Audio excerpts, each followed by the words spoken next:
Oh, my dog. Boom. Call me. Can I get this hood over my head, you think? No. It's too big. Head is too big. But I don't know. Hey, let me know if you're coming in here. Can you hear me? Can you hear me? Can you hear me? Checkity, check. There he is. Hey, we are live on the internet, my brosif. Yeah, let's go.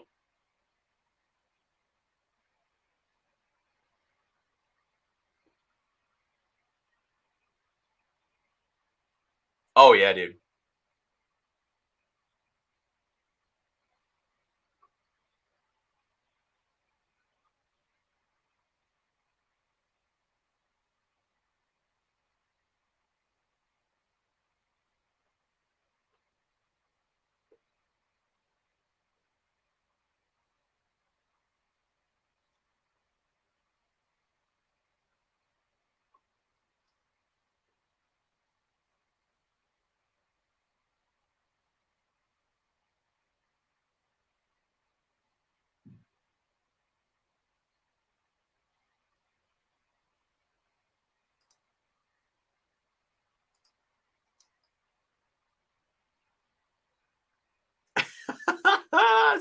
Dude, I was wondering.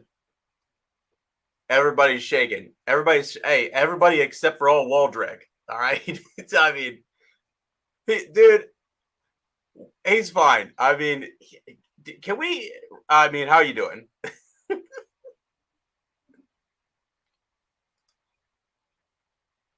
Mm-hmm. Yep.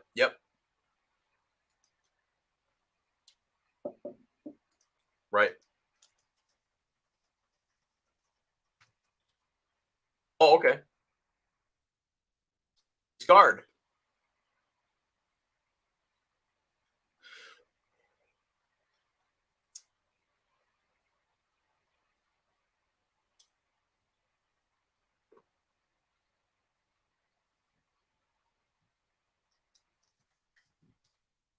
Wow. Wow. No, it's okay. It's okay. Oh, dude. Whiskey and I made a rookie mistake. I made a rookie mistake. I wasn't. You didn't record. I wouldn't record. Oh no! That's why I was asking everybody in the chat. I was just like, "Can you guys hear Lane? Can you guys hear Lane?" And they just were like, we don't hear him. So no. hold on. We're only 3 minutes in. Look what he's back. Can you guys hear Lane? Can you guys hear him now? Give me a thumbs up. Staying alive. That might have been one of the best openings we've ever done, too. Wow. I know. What the heck? Rookie. That's okay. Hey, listen, we used to do this all the time back in the day where we'd have gold, and it's just, you know what? It's gold that it's just only you and I will ever share, my friend. We'll share this gold together. You guys didn't hear that gold. I mean, actually, no one heard it at all, so you can cue it up again if you want. You still got it? I mean... Oh, yeah. Heck yeah. Okay. All right, cue it up, so I think, here, let's rewind. I think the conversation went like this. I was like, I called in, and I was like, hey, and you're like, you're live. And I thought that meant we're recording, but apparently as this change in terminology on me, and that doesn't mean that. It just means you're on the phone with me. Right. So I said, all right, I got an intro. You ready? And you're like, play it, dude. Play it, dog. Okay, ready? Play it. You ready? Yep, ready. I'm going to get the volume cranked. I'll put the phone there. Here it is. Okay.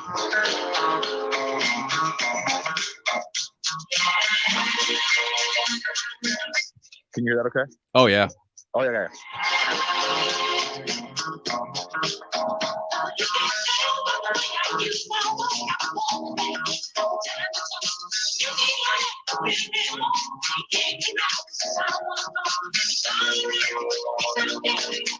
I think this is actually Halbrand singing. Wow.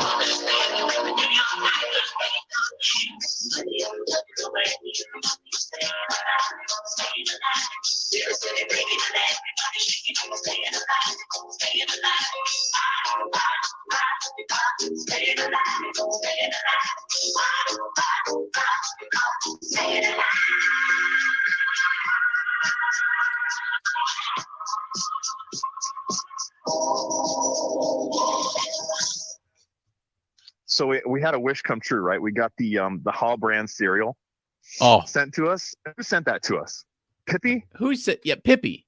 I think Pippi sent it to us. Yeah. Pippi Wilder, right? Pippi Wilder. Let's go. Who Shout has out. sent us all kinds of cool art and stuff over the years.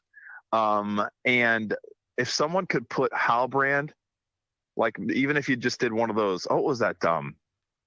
The Jib Jab cards that you used to be able to get made. Yeah, Remember yeah, Jib Jab? Yeah, If Jib someone Jab. could do it Jib Jab style of Hal brand singing "Stand Alive."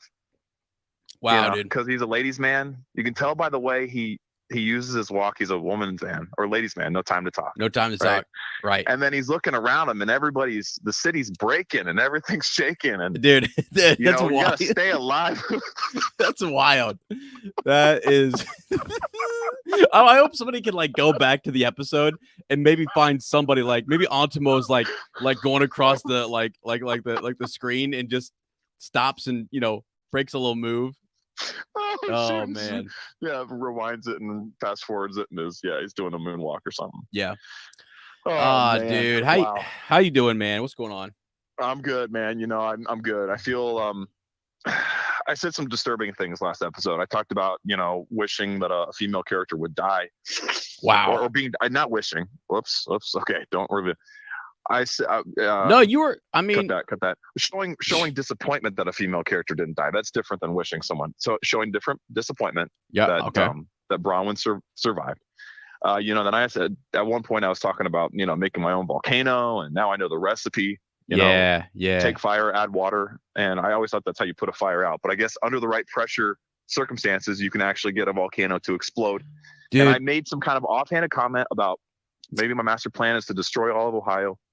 And sometimes you what's going on, dude? I know. So comedians get in trouble with this every once in a while. So normal people like us would. I'm sure Anthony knows about this. Anthony Crum, Antimo. Yep. I'm sure he's crossed the line a couple times, right? Where is the line? Is the line comedy? I don't know. And I'm not a comedian. I'm an idiot. And so I said those things, and my pastor called me up, Pastor Gary, and he said, "Lane, let's break bread." And I'm like, "All right, I just got done eating." He said, "No, you idiot. I need to talk to you about something." Yeah. I was like, "Okay, Lord Father, Pastor." And he said, "You be careful what you say." I was like, "What do you mean?" He's like, "I heard the latest episode, and you know not of what you speak." And so anyway, it's led me down this path. I'm out here in the Shire. I'm freezing cold, right? It's like a 40-degree night or something. I don't know. And I don't have a fire lit. And maybe it's because I've sworn off fire now. So really? I have. Actually, I'm going to say I vowed to my pastor, Pastor Gary, I would never. Wait, so wait. I would never have a fire, nor would I ever enjoy the warmth of a fire ever again. Well, I don't know. I might swear off heat. I don't know. I might just use blankets all winter. Okay. Blankets and breath. I think that's so I'm going to survive the winter. Now, I won't subject my children to this, of course, nor my wife. No, yeah. When a man sins, he must repent, man. Well, you're not going to, you're going to subject me to it when I come down there? Can I start a little fire or something? I mean, come on. As long as I don't see it, I'm not allowed to see the action of starting a fire. Okay. It's just a temptation too great for me. And so, I got other than those really specific, strange problems, I'm doing good, man. How are you? What's up?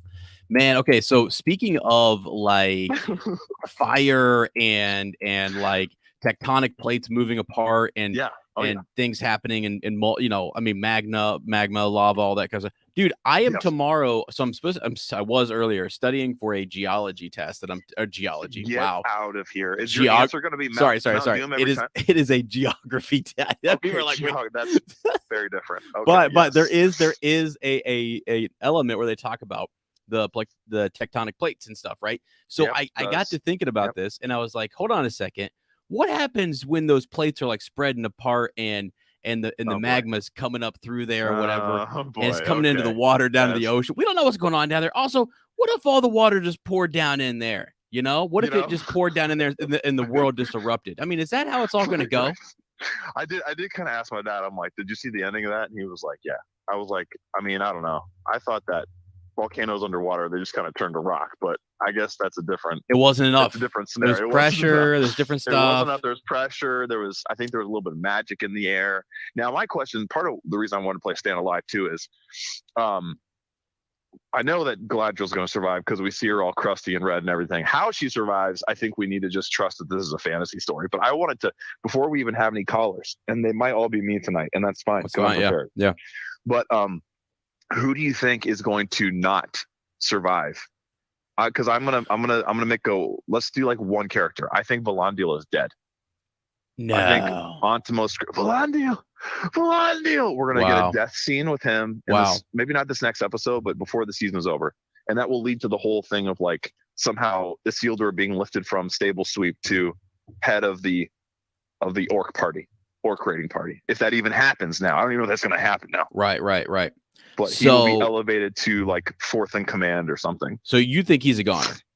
I think Valandil's gone. Okay, so here's a sad one for you. Beric, the horse. Oh, Beric is he got more than a scratch, my friend. If you see this picture, I got Galadriel up here on the screen, and so folks who are on the YouTube with us and live will see that there is a horse who has taken a fall, and it makes me sad. No. And if it's Beric, I'm gonna be real upset. I don't think so, but well, hold on, dude. No, he has to survive because doesn't he have to live on with Isildur and stuff, and that's his horse? I think Beric and Lucian. Isn't Beric and Lucian one of the great ages of the second age? They're one of the great tales of the second age. They're one of the great. Yeah, that's right. Beric and Lucian. I'm like 90% sure that's in the lore. They stole the the sacred hail. The camera roll. They stole the camera roll, and they were doing like an indie film in Middle Earth, and this really bad director, he's really gothic, so they called him Gothmore. Like, he wants more goth, make it darker, and he was like filming, and he like wouldn't give anyone any input, and they were like, dude, please, like let the voice of Middle Earth be heard, man. Yeah, and he was like, no, this camera roll is mine, babies. And so they were his babies. Actually, it was like this weird spider type conception thing. You know what? So you got a problem with that? Like, you used to love when I'd riff like that. Okay, no. So Beric is not dying. You got to study for a geology or geography test. You don't even know. Don't even know which one it is. You don't even know. Is it slip strike or is it what was the other one? Subduction zone. I have not a clue. I could help you. On that test. I love that stuff. I think it's cool too. I just I don't know what happened. I know the answers. As is what I'm trying to tell you. I know. Oh, okay. Well, dude, hook me up. I got a cheat sheet for you. It's okay. I am looking through here. We've got a couple different folks. Who do you think's gonna die though? You gonna make a call, Beric? Is that your I mean, I don't know. I don't think anybody. If Antimo's not going, I don't think not yet. I don't think those three are gone yet. I think they make it through. Dang, dude! Wow. Okay. But I tell you right now, Waldreg is living on, baby. I think Waldreg is going to adopt Theo because Theo's gone. Did anybody? Yeah, he did. He freed Adar. I didn't even catch that until the end. Right? He's the one who let him go. Absolutely. That's wild. But Waldreg is literally, I'd crown him king. That's a king. That's a king level move right there, dude. It's king move. Huh? He actually. You know what, Lynn? Let me ask you a question, buddy. Did you know that Waldreg created Mount Doom? No. You didn't. I didn't. All right. I didn't. Did Tolkien know it? No. No, he didn't. He did not. Turns out there's a lot Tolkien didn't know. 90% of did you know that Galadriel was there? Right? Did you know that? You didn't know that. Did you know that Tolkien, in an alternate reality, Bizarro Tolkien, imagined a world where elves are so immortal that they can withstand a seismic plasma flow, the strength of Pompeii, and have nothing but dust on them afterwards. Yeah. And a little bit of red light. Did you know that? I did not know the that. Lightning will not strike them. I don't know what she was. Why was she afraid of the arrows? Shouldn't she have just been taking those, baby? I don't know. Like that, how an arrow compared to a flow volcanic like ash. I don't know. It's wild. She survived. She's looking like the only survivor right here. Like her and Arondir, maybe. But wow, dude, wow. I was gonna say if it's not Halbrand singing that, that's Arondir singing "Staying Alive." It's one of the two. It's one of the two. Maybe it's both of them. Oh gosh, though. What if you saw though that like the opening shot or something? Whenever they come back to this, is like Halbrand walking around with his hands up in the air saying, "Yes, Waldreg, my guy." I did. What's up, bro? You did it, dog. Let's go. and it just turns into a music video for Staying Alive. Dude, it would be amazing. Okay. Yeah, honestly, at this point, I don't think I'd be surprised. I mean, hey, you will. watch that mouth. Watch that mouth of yours when you're talking to me about my favorite show. Hey, real quick. Okay. This is from Davidson. Just the name we got. Davidson Norris. Here we go. Hey, cool. Just a quick little Volandial thing. This is actually we got an email. So it says, hey, gang, been loving your coverage of the show so far, all the conversations you've been having, hoping to call in one of these Mondays. Would love to hear you guys' thoughts on this, though. But per your Anthony/Antimo theory of the bridge maker dying, valiantly or whatever, I disagree. He says, the show got me all excited about Middle-earth again, so I've been rereading the books. And as Elrond's recounting the history of the ring to the council in Rivendell, he drops this tidbit, quote, from the ruin of the Gladden Fields where Isildur perished, 3 men only came back over the mountains after long wandering. One of these was Otar, the esquire of Isildur, who bore the shards of the sword of Elendil, and he brought them to Valandil, the heir of Isildur, who being but a child had remained here in Rivendell. Makes me think our new lieutenant may not be with us for the whole show. Just wanted our thoughts on that, my friend. So does that mean that Isildur is going to name his son after his best bud? Yeah, making a lot of sense. I think he's a goner. Yeah, I mean, either that or they really were like, nah, screw it. Let's just make it his best friend. Right. Yeah, no one's going to know. Well, it's just a cool name. Let's make it his best mate. You know what I'm saying? Like, and the person he tries to, he wants to be. Can we do that? Can we just? Is that a pillar, Tom? Tom, is that a pillar we can't move? Oh, right. Tom's gone. Tom left. Okay, all right. Wow, dude. No, that's a pretty cool. Valandil. Wow, he king of Arnor. Holy smokes. Yeah, was the youngest son of 4. I didn't know that either, but it makes sense. I mean, someone would have to carry these kingdoms on because they didn't just stop when Isildur, took the ring and stuff. Mm-hmm. That's really cool. That's actually Antimo. So is Antimo mentioned anywhere? Now wait a second. Then I was gonna say does that mean Antimo lives, dude? He said that, didn't he? Was he the other guy, or those the 3 men? I think Antimo is totally like that's. I'm looking real quick to see if that's a name that came up out of. Well, if he's made up and one of the 3 isn't named, then I mean, there you go. That's how you do it right there. I mean, he's one of those 3. Wow, that would be wild, wouldn't it? Like the final scene, like Antimo, Valandil, and like one other dude, the Esquire that's named, literally walking back from the wreckage and Isildur being killed and like coming back to the kingdoms and being like, hey guys, it got real bad. It got real good, then it got real bad. Right. Yeah. I mean, we won and we also lost in the same day. So this crazy guy that no one was talking about before the show, Waldrick, just like ran up on this mountain and took this imaginary sword and shoved it down. By the way, those trenches that we thought they were just digging for, like, because the sun was shining. No. Look, it was one sword. It's the key that unlocks the dam that brings the water. It's Waldrick. I mean, who was talking about Waldrick before the show? Nobody. I got to tell you, though, he's in our Fellowship Fantasy. He is. If you picked him on your team this week, you got a bunch of points. I bet anybody who picked Waldrick is in first place. If Cam doesn't put him in first place, I'm going to have major issues with Cam on that. If having Waldrick in your Fellowship doesn't automatically vault you to first place at this point, then he created Mount Doom. Let's just step back for a second and talk about that. Like I actually have as the clip art for this. It's Galadriel and it's all red and it's her face and it just says Waldrick, you devil. She's just looking up at the Mount Doom going, how dare I? I mean, I don't know. Shoot. It's just wild. We should have known. I mean, like, you go into that tavern, he's cutting apart animals. He's the butcher. He's the butcher. He's the butcher in the tavern. Right. Doesn't care about no pointies, we should have known. We should have seen it coming. He's a traitor.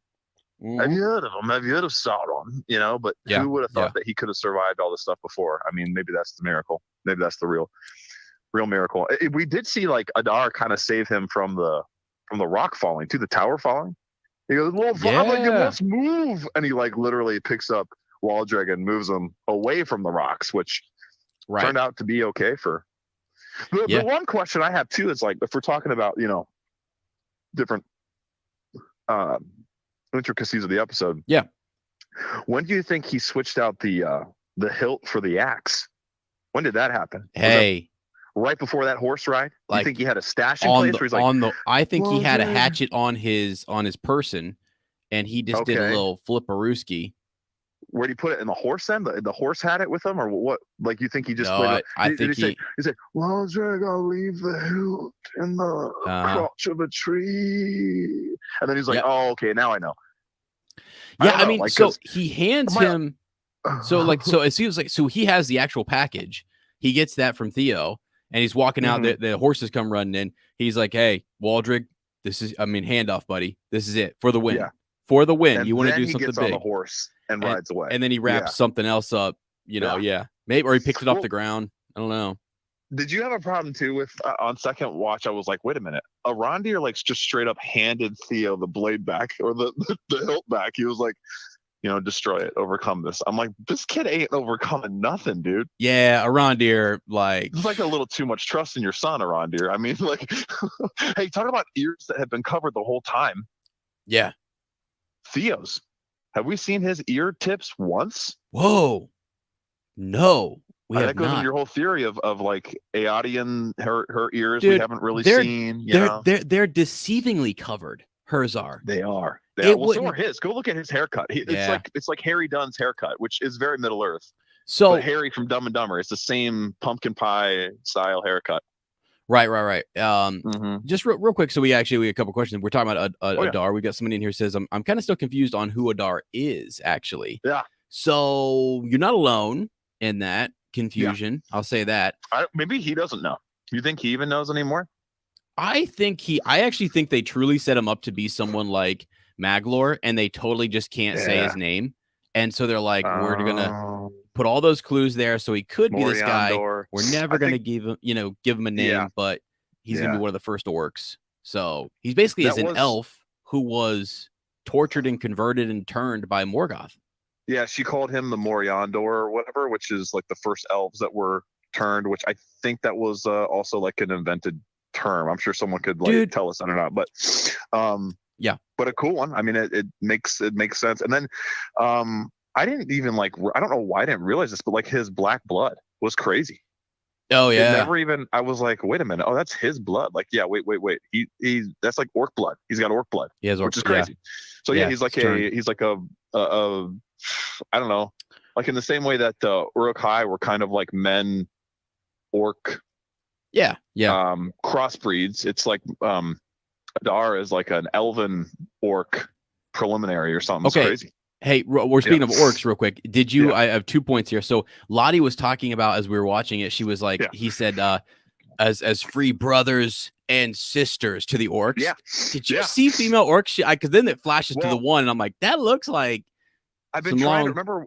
Yeah, we've been talking about that. So I keep thinking, I'm like, is that a female orc? Was that a female orc? Like, because we were promised. I'm almost kind of disappointed. Like, I know that man, way back, I recorded that reaction to the orcs in August. Yeah. Kind of had that big release and all the photo dump and talked about the technology or lack thereof, like practical effects used and stuff. And they're like, we're really going to explore orc culture. Right. And I thought to myself, wow, are we going to see like orc conversations? Like, are we going to like follow them as? And we haven't really, at least not yet anyway. Maybe we will in the future, but we haven't gotten that yet. It's all been them relating to outsiders essentially, or Lord Father Adar. And so I was really hoping we would see like little orc babies or something, or like, I don't know. I mean, I don't know that that's how it works, but like, to imply that some of them are orc women. Yeah. I mean, was interesting. That's something we've gotten kind of throughout the whole thing. We're seeing much more like women characters in general. Yeah. Which is cool. So yeah. Yeah. It's weird. I didn't see any, but I mean, it would have been interesting. Well, what were you looking for, as? I mean, you ignorant pig. Wow, I honestly, I don't know. I don't know. I've got longer eyelashes. This is the same guy, man. Right? The same guy who wanted to get a bunch of points for Marigold. Yeah. For what was it? I don't even remember. Okay. Smile. Her smile. Wow. Well, let's just dress him up and put him in a pageant. Then you guys were trying to take points away from Galadriel for smiling. Oh my gosh, you ignorant pig. Oh, it's ridiculous. But Oh, it's so fun. Yeah, I'm yeah. having so much fun. Hey, real quick. The Gil-galad. So Gil-galad's wearing the same neck piece, the same armor neck piece that Adar is wearing. They're the exact same armor piece, same river, same everything. Like several of his pieces of armor are exactly the same as Gil-galad. Same. And Gil-galad is older than all. Like he's going to be one of the, like, been around for long time. So long time. might know him. Well, maybe it's so cool to see Adar talk to him. That would be awesome. I mean, that would be awesome. And like the whole thing of Adar talking about Beleriand, right? Yeah. And us really kind of finding that in that conversation with him and Arondir, how old Arondir is too, because we don't really know how old he is. Right. But to talk about because Beleriand is the during the reshaping of Middle Earth, right? It was so that's the land from the first age that a lot of those stories take place in. Right. And to think about both those characters and Gil-galad remember that time and that place and that age is pretty crazy. Let me ask you a question. This is going to be a little bit of a critique here, okay? So I've been super positive on the show. Whoa! Now, hey, whoa! Do we need to go off air real quick and reining in? No. Whoa! Yeah. So there are people are like, earlier people were saying like, as long as Lane didn't start the fire. Well, I guess Ez is about to start the fire. We didn't start the fire. Lane's influencing our favorite guy here. Okay. Wait, I'm Waldreg and you're Theo. Is that what it is? Oh my god, I wouldn't mind being Theo. And you know what? You could play a pretty awesome Waldreg, I think. Waldreg's got some beautiful eyes. Have you checked out his eyes? He's ripped out of his mind, by the way, too. I don't know if we've ever. He's stoned out of his mind. Is that what you said? Ripped out of his mind. Ripped out of his mind. Yeah, I got a glimpse of. I mean, I think really the physique that you're giving Celebrimbor credit for. I think that Waldreg. Yeah, ask Antimo if he was in the gym. Yeah, was he in the gym? Like, absolutely. What if they didn't know? What if they didn't know this guy was like how big of a role? And like Antimo was just like, that's some guy coming in here. No, dude, wearing a rag. At least he's full. Waldreg would have blended in because he would have been spotting for Joseph Maul. Be like, come on, little father, you've got it. Lord Father, yeah, one more shit. Deeper. Another 45. Another 45. You are Sauron, aren't you? Another 45 plate there, little father. I don't know if they go by 45. When I went to Germany, I found out that the weights are a little different over there. So it'd be kilos. Yeah, I don't know the conversion. It's on plate weights, but I can't remember. So I can go look in the garage. I'm an ignorant American. So yeah, anyway, everything everywhere is like here. Right. Okay. So one of the things I thought was interesting is that, like, okay, how are you telling me that Waldreg gets credit for creating Mount Doom and like Mordor and not Sauron? I've been making light of it because I think it's kind of funny, and I'm just sort of like Waldreg, like, let's go, dude. But and if it's then Adar's like, yeah, I killed Sauron, and you're like, okay, like, right. Like Mordor is not even. I mean, again, he was trying to set it all up, but it's almost like, is Adar lying or when is like a lack of Sauron too much almost? Yeah. Like, when is it too much? When is it like, okay, we really got to stop playing games, and you at least have to have a character who like gives credit to Sauron, like, you know what I mean? Instead of, well, I guess Waldreg has really Waldreg and. Is like the only one who's really been like, have you heard of Sauron? Him and Galadriel, right? Faithful. Yeah, and are the only two who are like, have brought him up and there's been almost no conversation about him unless it's those two. And so so from my point of view, breaks your heart, a little, and also, like, I didn't think, what did you say? Burns my arm? I said, well, maybe burns your arm or breaks your heart. Yeah, one of the two. Burns my arm and breaks my heart. Yeah, that's what he does. But I just like, I thought I'd be okay with the whole like full season of teasing on like who is Sauron, like when will he be revealed, or in what form are we going to see him? And at this point, I'm just like, I mean, I guess we're never going to. Like, dude, I did this bit. You know how I practice podcasting before I know we're going to talk, right? Please, And I was pretending to be callers. And one of the callers called in. He was like, "Hey guys, just calling in. Really loving the podcast episodes, loving the show, guys. But I've got a little quirky theory here. I almost think that the Shorerunners, Yeah. Is that how you guys pronounce this one word, right? The guys Show- doing the show. showrunners. The show. Yeah. Yeah, the showrunners. Yeah, they I think they're setting up a kind of a new canon here. I mean, they got they're wheeling it out and putting the balls in. You know what I'm saying? Yeah. I think they're just kind of going to come out here and say that Sauron's God. You know, because he's everywhere at all times, and he's we haven't seen him or anything. But I think that maybe just sort of writing this new lore, and he's like the Almighty. You know what I'm saying? But it's like kind of like this. He's this invisible, which we're used to in the Third Age, but this isn't the Third Age. Yeah. But I would like to see something. He's coming up. He's coming up. He has to. I will say there's just no way. There's no ways. That presence in the prologue in the first episode was sick. I'm like, dude, he's 30 feet tall, first of all, and he looks close enough to how we remember him that it's like you instantly know, hey, that's Sauron. Yeah, you know what I mean. Just that one little shot, and instead of a mace, he's got this big long spear, and I'm like, oh my god, that's so cool, because that's like, Gil-galad is known for having the icicle, the spear. Right. Are they gonna have a spear duel? Like, it just got me absolutely so excited, and then it was just like, no, we're just gonna, yeah. Hey, we got our first call. Let's ask him here. Let's pull him in here.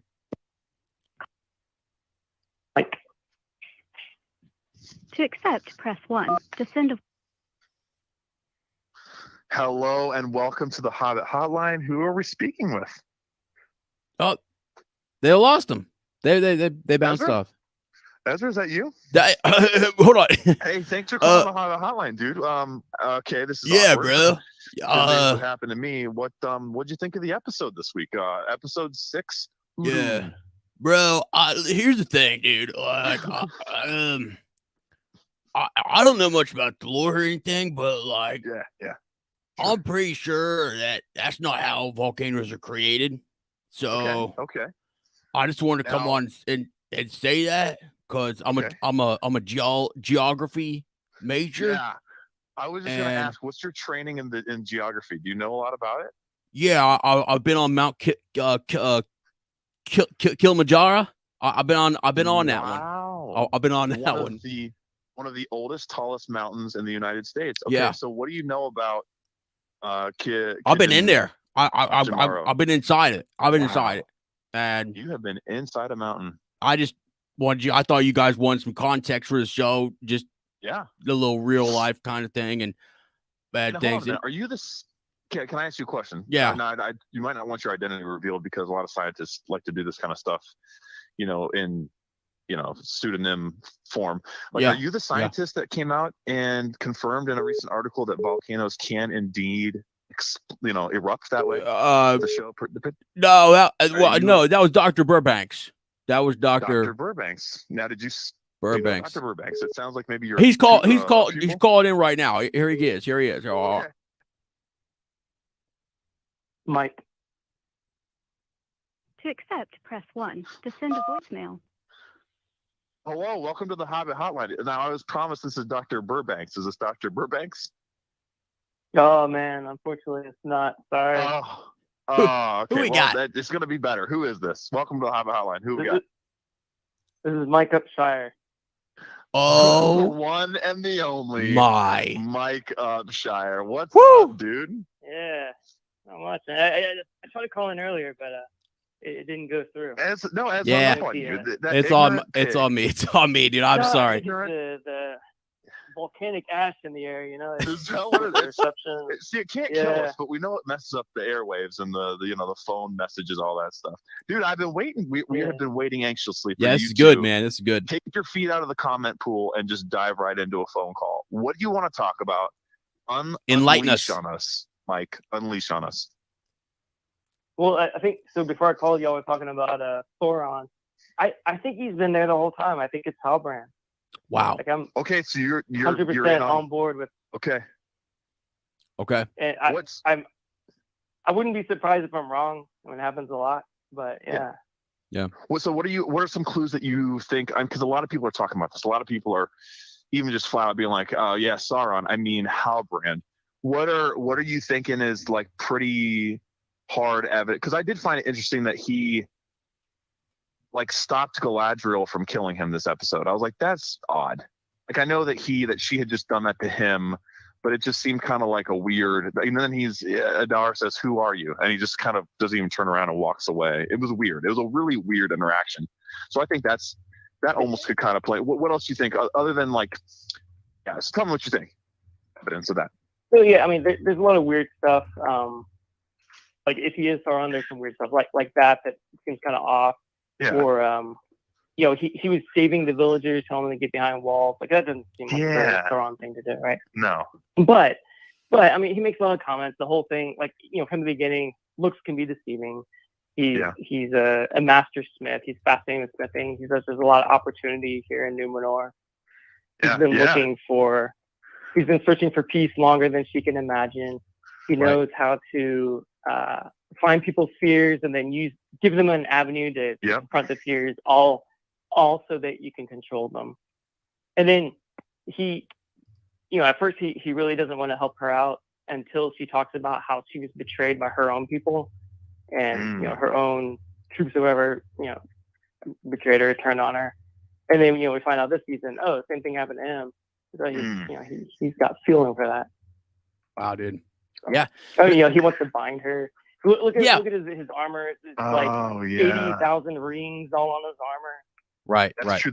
It's very ringy. There's lots of rings, like rings upon ring, and it's big. It's like big. It's like oversized chainmail. It looks like macro chainmail, almost like tied together with leather. Wow. Yeah. Fit for a 20-foot. Yeah. Right. I love it, dude. I love it. Okay, so Halbrand is definitely Sauron. What else have you liked about the show? What are disappointments you have? Do you have any disappointments? What's been your favorite episode? Just you go. Yeah. You tell us. So I like it almost everything so far. Episode 3 was a little slower for me, and then 5 was I think for a lot of people 5 was kind of a big dip. Yeah. Just the Mirthful thing was kind of weird, and then I did a rewatch on the whole oath. Like, did he break the oath? And I can't make sense of it. I think something was left on the edit room floor. That, I don't know. Would maybe have made it make sense, but so that was pretty clunky. But everything. I mean, I'm really loving the show. Like, I'll watch it Friday, and then my wife is a few days behind me, so we'll do a rewatch. I'll watch it again with her a few days later. Yeah, and just always eager for the next episode.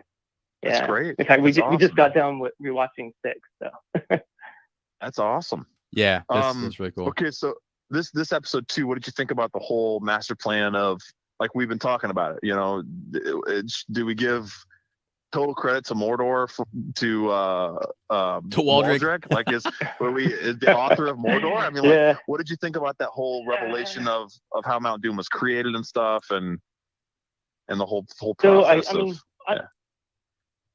I'm fine with it. Now I didn't really until you guys started talking about like, it's all Waldrick. I didn't really think about that, but that's I guess. I mean, good for him. Right. Good. It's kind of weird. Good for him. I mean, really, he's gonna want a promotion, isn't he? He's gonna want a big promotion from Adar. Yeah. He's already like right hand man. He's standing right next to him. Kind of weird. Yeah.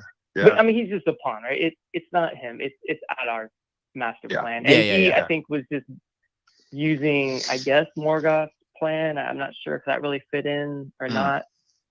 Right. Like the contingency plan. Yeah. Yeah, that's strange, right? Because like Sauron that's what I was trying to bring up is I think there's a lot of deception in what Adar said. And there's conversations going on either in Seeing Stones or behind closed doors or something, because something's off.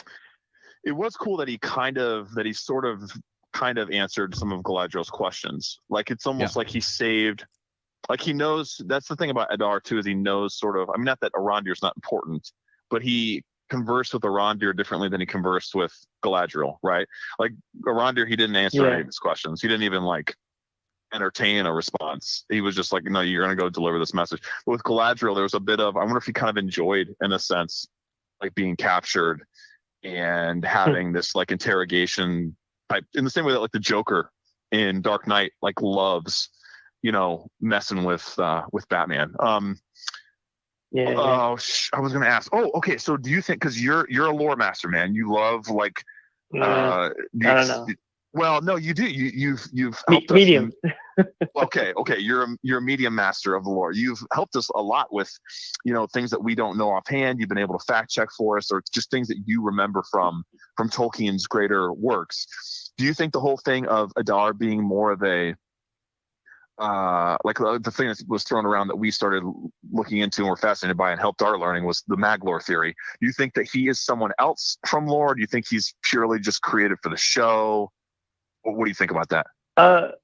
Until this episode, I would have liked to have seen him be Maglor or Ale, something along those lines. But I'm I guess maybe I'm naively taking his word for what he said this episode. Okay.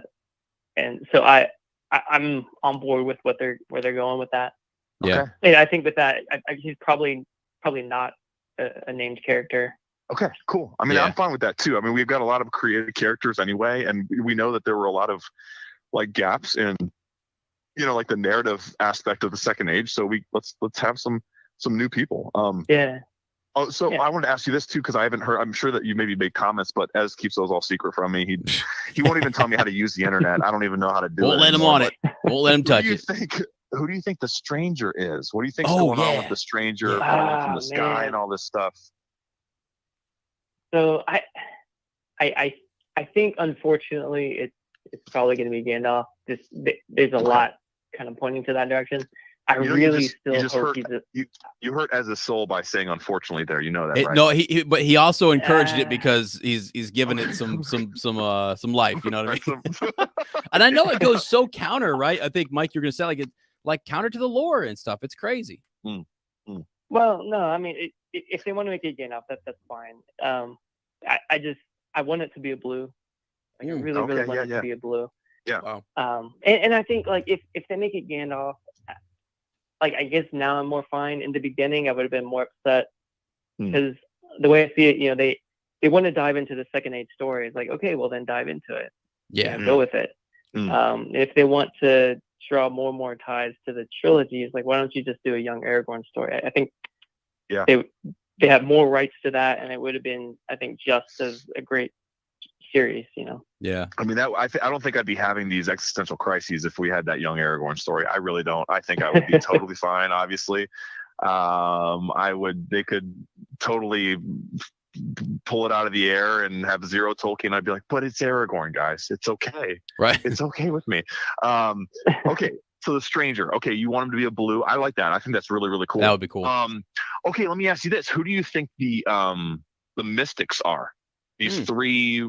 I called them a spin on the Magi last episode. I put a V there because they're women. But who do you think these three women mystics are? So I think I'm wrong, but assuming it's a blue, I like to think that he's number 2, so that this like maybe they didn't come at the same time. Okay. The first one came and made the cults. He went east. He made the cults. Yep, and then and then they share the same constellation, so he knows that his friend is coming. Oh my and he gosh, sends his dude! followers to go look for him. Dude. Oh my gosh, that would be. Mike, you just. Yeah, that'd be cool. But I think it would be cool, but I'm pretty sure it's not. It's going to be Gandalf, and then I don't know. Yeah, I like yours so much better. I love that theory. I love that because that would work with both, right? That would make him an Astari, which would scratch an itch for a lot of people, but it would also make him not Gandalf, which I think everyone is thinking now. So it would still be like a bit of a shock and surprise, and it would make sense, like you said. It would totally make sense. Wow, well, I like dude. Mike coming with the humility too, saying, "I think I'm probably wrong, but here, let me just lay out an incredible let me theory just throw that down is some definitely not context." wrong." Yeah, I know. I love that. I love that. Honestly, I think from the get-go, I was when I thought about what they might do or the only wizards that they might bring in, it was the blues, right? Because just around the forging of the rings and stuff, I was like, okay, that would be really cool to kind of see. And maybe we'll fall in love with blue wizards who something they sacrifice themselves or they get caught up in something or they're deceived or who knows what. But just the same thing with like Saruman. You're like, oh, he was once maybe a good guy. He just lost his way. And then to see that would have been heartbreaking. So I don't know. Don't know if they're going to do it. Yeah. I wouldn't mind seeing a Radagast either, because I think they did him wrong in The Hobbit. Yeah. Just kind of give him a second chance, I'd be happy with that. I would lose my mind if they give me any of the wizards. I would, because I was even saying like Saruman, let's go. Like, I mean, I'm down. Yeah. For it. So, but yeah, I like the idea that one came before, already there. And I think the stranger's kind of a win-win for everybody. I don't know that. I mean, literally, I guess maybe the way, I don't know, even if he's nobody and he's someone new. Yeah. I just think that character is so solid that, not going to be disappointing. So, Mike, a lot of people have talked about their love of the Elrond D4 relationship, and how it's just resonated with a lot of people. Are you in that camp as well? Is that a friendship that you've enjoyed seeing? Yeah, they're fun. Again, except for the whole oath thing, which I think, hopefully we'll see more of them next episode, and they'll kind of make me forget about it. But yeah, they're fun to watch. That was I also too was like, I'm like, okay, he's being asked to reveal a secret, and he's saying, I can't say he has me thrilled, because I promised him I wouldn't. I mean, wait, how did I say that? Does that reveal that he had? I was like, oh my gosh! Right. Like, as soon as Gilgalad leaves, he pulls it out of his pocket, and he's like, oh man, here it is. Like, what am I supposed to do? Yeah. Like, Celebrimbor, I'm not going to tell you what this is or where I found it, but can you tell me about it? Right. Yeah. Can you confirm that the secret I'm keeping is what you're also talking about? Right. I mean, right. Yeah. That was kind of a little. It didn't make Elrond seem dumb, but it made him seem kind of, well, maybe younger. I guess maybe he's still old, but maybe he's supposed to seem a little more like naive or something like that. I don't know. Yeah. They might come up with something, because whenever he told Elrond to recount the tale, Elrond first objects saying it's just a legend, and then it's like, well, recount it anyway. So maybe they're telling us that, okay, yeah, this whole thing is kind of hokey, and maybe Anatar is running around and is actually has already corrupted people. Right. Whoa. Dang. Okay, so that leads us into a theory we had with, Jake Hodgson blew our minds with this whole concept, because Gilgalad, you don't have to do much digging. You can just go do a general character, like very quick, brief research of who Elrond is. I'm sorry, of who Gilgalad is, and you can see, like, so far in the bits we've had that it's not the same type of portrayal, right? And so, is this the Gilgalad is Sauron theory? Yes. For me, it works, and I know that for you, Halbrand is Sauron, right?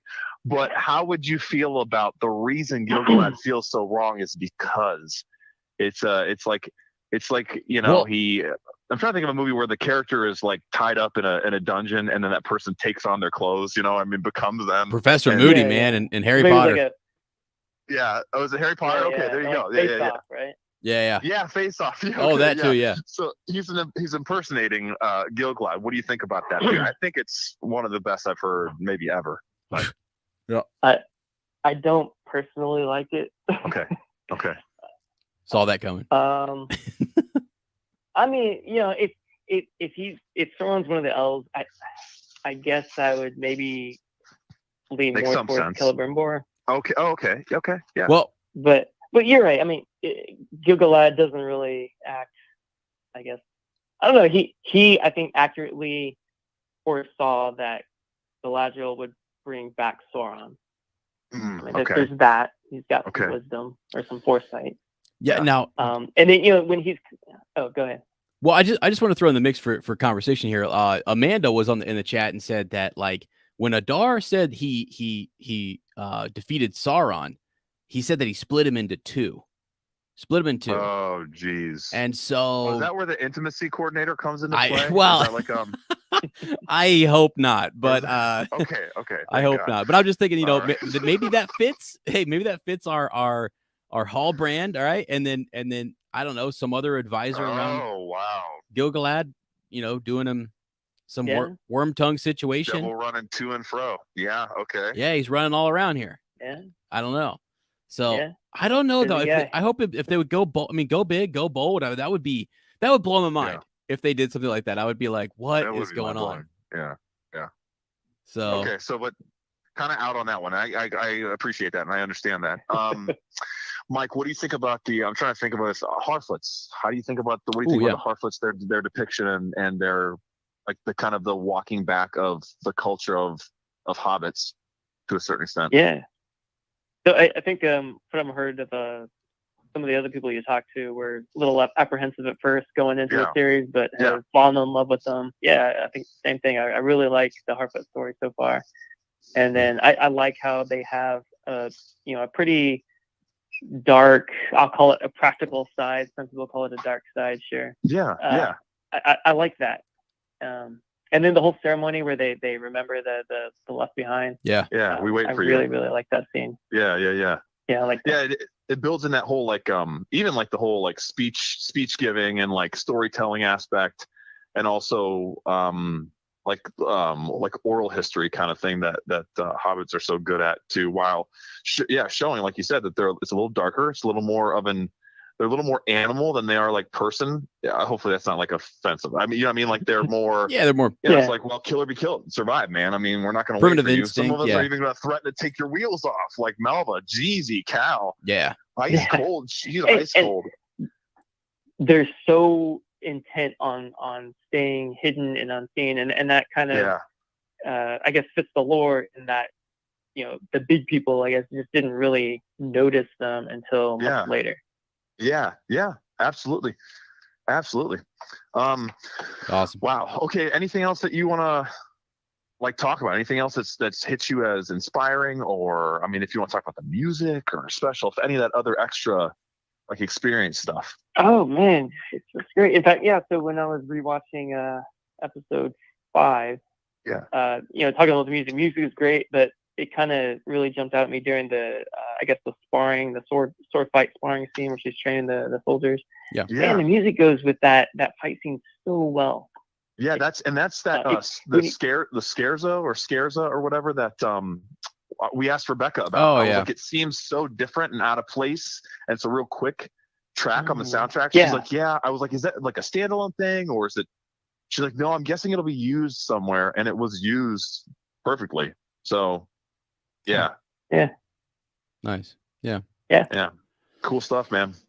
Dude, it was amazing. I don't think we've ever. I think, Mike, we had like a voice. Did we have a voice message from you once way back? Maybe, probably. I think maybe like we did, on. but we've never we've never gotten to interact and talk like hear each other's voices. So this is really, really cool, man. Yeah, dude. I'm really glad you called in. I'm like a Harfoot, really, really secretive. I like to stay hidden. Hey. Yeah, that surname comes from somewhere. I love it. Yeah. Love that. That's right, man. Yeah. All right, brother. Hey, it was great talking to you, dude. Been good talking to you. Yeah. All right. Yeah. Thanks, Mike. Absolutely, man. All righty. Yep. Thanks, Mike. Bye. Oh, yeah, that's an honor, dude. Like Mike's been around forever. Yeah. Been around forever. Yeah. Let me take one more here real quick. We got somebody coming in here. It's Andrew. Call Johnson. Oh. to accept. Matthew Johnson. SoCo, baby. There he is. What's going on? What's going on, boys? I'm out here covered in ash. Whoa! Clean up after. You wash your ass, young man. You hear me? Watch it and wash it. Hey, are you here to talk some sense into me or what? Are you trying to save my soul? Is that what you're here for? I don't know. I feel like I've been actually corrupted. Oh no, Matthew! Did you go down the? Whoa! I got a full disclosure. I dropped my phone and I only heard corrupted. What happened? I literally just dropped my phone on the ground. Serves you right. Oh, Waldrag got to me. Oh man! Here, Ez is in here singing his glory, and he messed you up. You know who else he messed up? Theo, my friend. So you're not alone. It's okay. Yeah. What happened? Oh, no, Well, I made the mistake of rewatching F5. Oh boy, the worst episode ever. Yeah. I loved it the first time, but I think I messaged you guys. There may have been 2 glasses of red wine involved in that first watch. Hey, all right. And I was loving it. And I was like, I need to rewatch this. And I was kind of bored. I was like, man, this is not holding up. Yeah, yeah. That you have no idea how good that is to hear. I don't feel so alone anymore. I mean, it's kind of it's a bummer that it wasn't enjoyable. But yeah. Well, so then I went on this like soul searching because I heard the ad and I'm like, oh man, Lane turned. I haven't gone as far as you because I refuse to watch that YouTube video because I Same. Do it, man. I know what it'll do to me. Don't. Same. As hasn't seen it. Yeah, please don't. If you want to enjoy the show, don't watch it when in 10 years when this whole thing's over. Yeah. That being said, I'm still enjoying the show. Still loving it. Just getting together with the former book club, now show club, I guess. Is the best part. It is. But I wanted to bring up an interesting thing that I kind of started thinking about during my turn to the dark side here. Okay. Is you mentioned this on season or episode 6 that after the battle, when they're in the village just kind of talking after, you were like bumping against that. And I picked up on that because I had a lot of issue with that scene as well, especially when they're bringing up Bronwyn to the queen. They're like, hey, this is Bronwyn. Yeah, she kind of saved us all. Yeah. Like, oh, cool. Nice to meet you. Let's do the potluck now. Say grace, Right. So it got me thinking about cinematic, like film versus show. Yeah. And so what I've noticed is the parts of the show that are highly cinematic, more like film, is that's what brings me back to like the original trilogy feel. Yeah.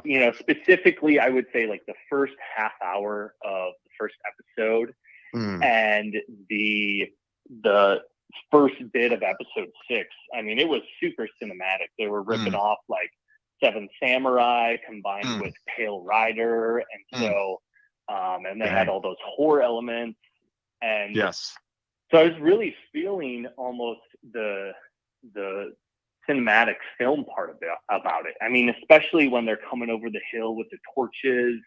It was pretty incredible. It's pretty reminiscent of Helm's Deep. I'm sure everyone was picking up on that. Yeah. And then even the first episode, when they were just flashbacking through the War of Wrath and all of that, those were the parts that really hit me the most. But the problem is it's TV, so it's a completely different medium or art form, really. And so, but it's kind of switching back between it. So we go through that super intense, like horror style. In the tavern, Bronwyn lost, like a few pints of blood there. Oh God, good. Poor thing. And then you get done with that, and it switches right to the potluck. So that switching back and forth, I guess, is kind of tough. And I also was thinking about this because everyone's favorite seems to be Elrond and D4. Yeah. Okay. And their relationship. And in my opinion, that's the most like TV styled storyline in the show so far. And so it's really, I think it's working really well on like a TV level. It's kind of like, the best parts of Game of Thrones, like Tyrion and whoever just kind of chatting, cracking jokes. Right.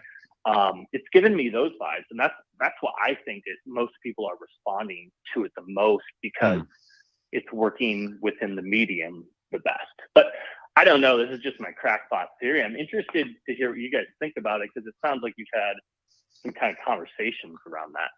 I mean, that honestly, like you articulated and kind of defined it better than I don't think I ever would have even been able to make that analysis, honestly. But you said it, and I think 100% because I was, as has heard my whole thing, and I've told Sarah and my parents, anyone who will listen, but most people like in my daily life are just like, okay, yeah, you have a complicated relationship with the show. You're a weirdo. But like, yeah, I've like the first 2 episodes I loved. And I think the second episode was mostly just because it buttressed up against the first. New. It was new. Yeah, it was the excitement of the premiere, but it was that first chunk. It was that first chunk that got me so amped. It was the prologue style. I know a lot of people, the whole why a ship floats and a rock does not, like, in the longer that goes on, the more people are like, that's the dumbest.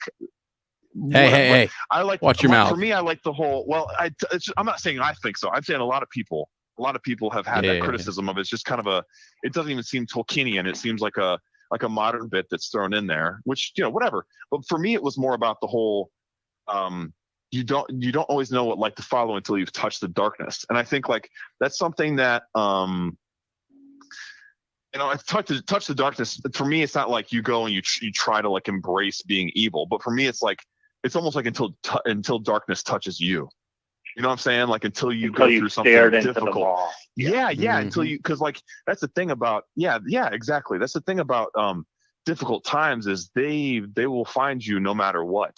And it's what you do with them that's important, right? We were told that from Gandalf and Galadriel and the trilogy. Like, you have to, in that moment, there's no running from it, and you have to go through it.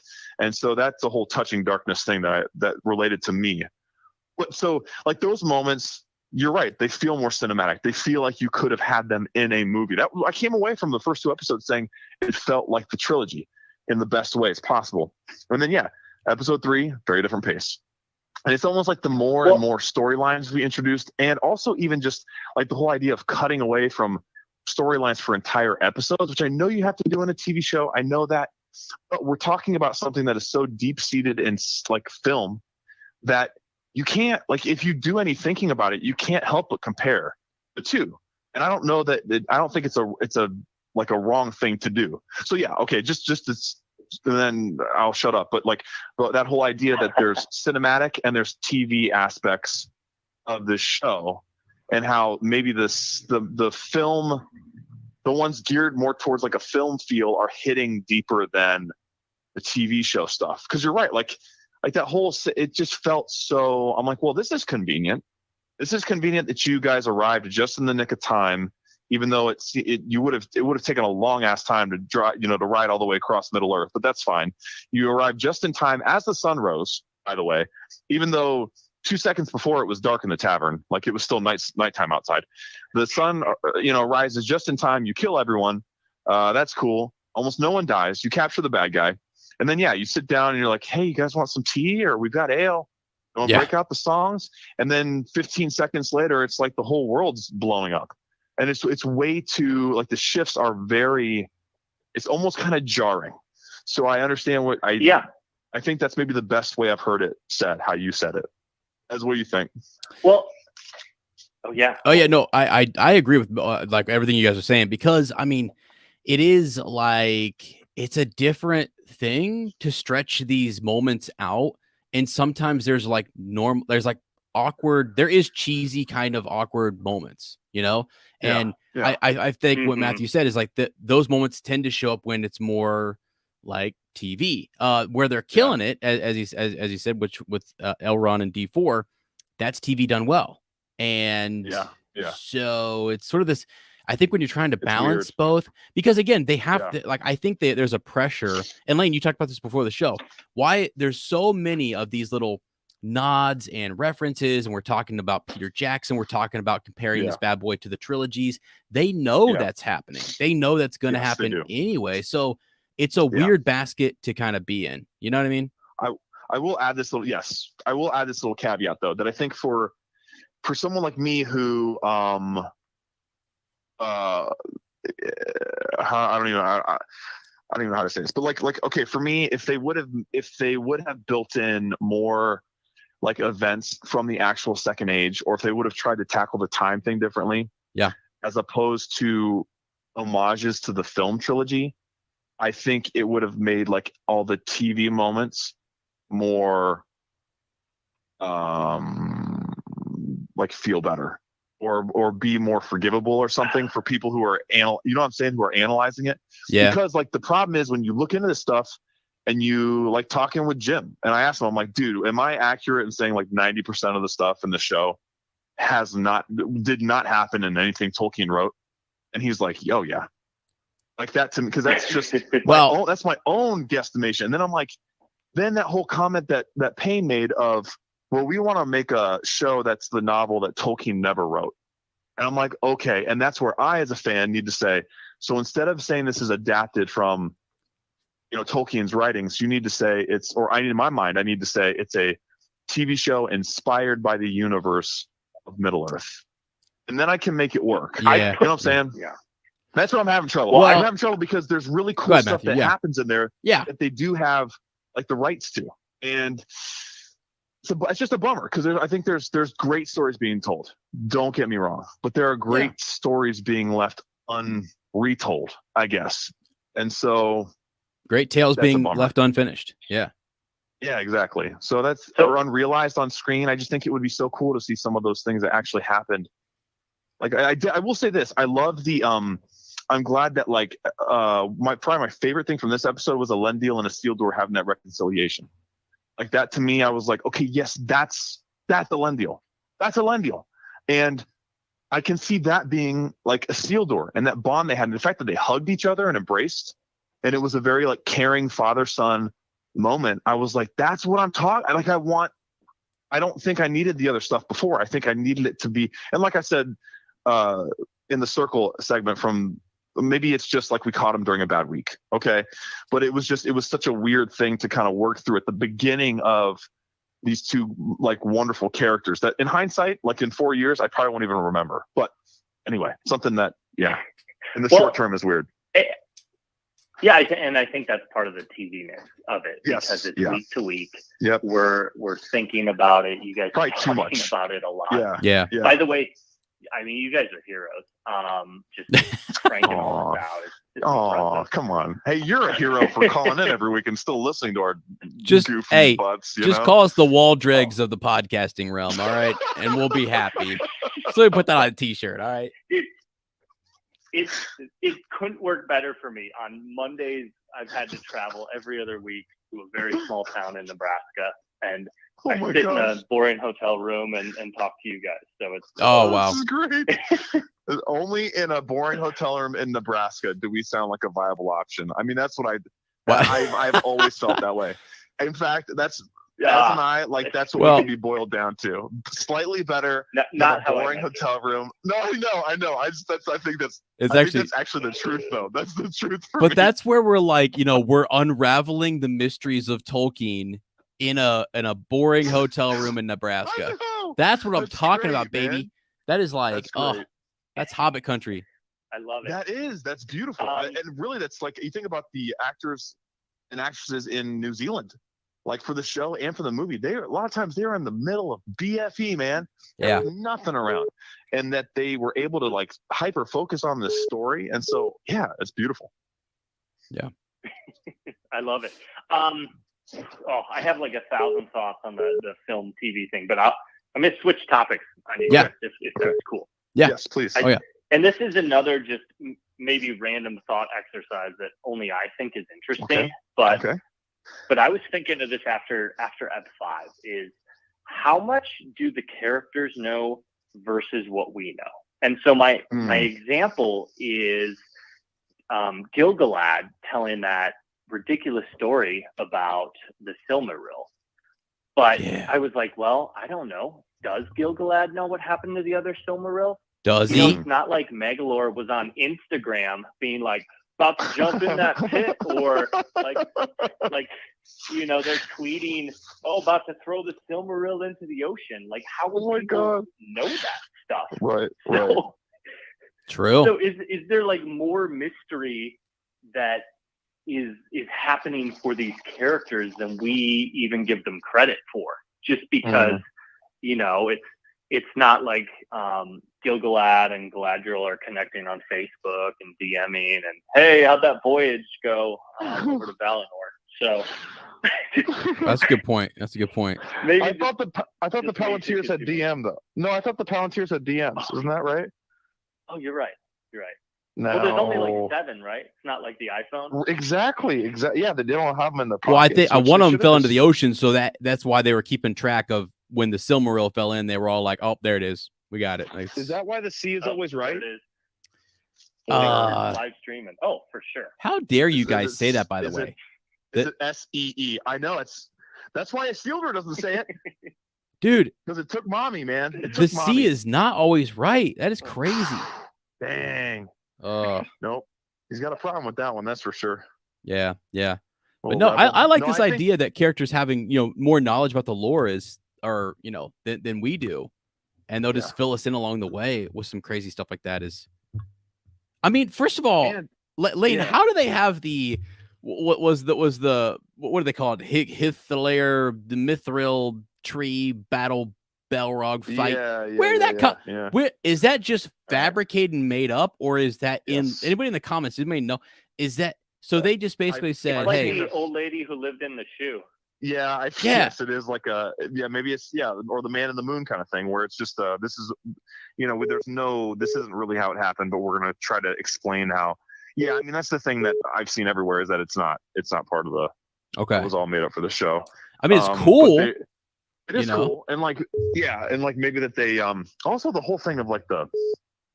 Sarah texted me, or she called me. She was watching the episode after I'd already seen it. And she's like, "Lane, the whole Mithril saving the elves. Is that real?" I'm like, no. Well, also, wait, why is he saying that though? Is it just for greed? Because he's Sauron. Like Jake said. What? It's gotta be it. Wait. Does Gil-galad actually believe if they all were clothed in mithril that would like we all have to have a piece touching our elven skin or something? I'm like, I don't get it. To me, it's like the most like dwarvish thing or concept. Like it doesn't even seem like an elf. It's like the light of the Valar will protect us, or the life of the Eldar is like what will keep us safe and doing what's right and like fighting true evil.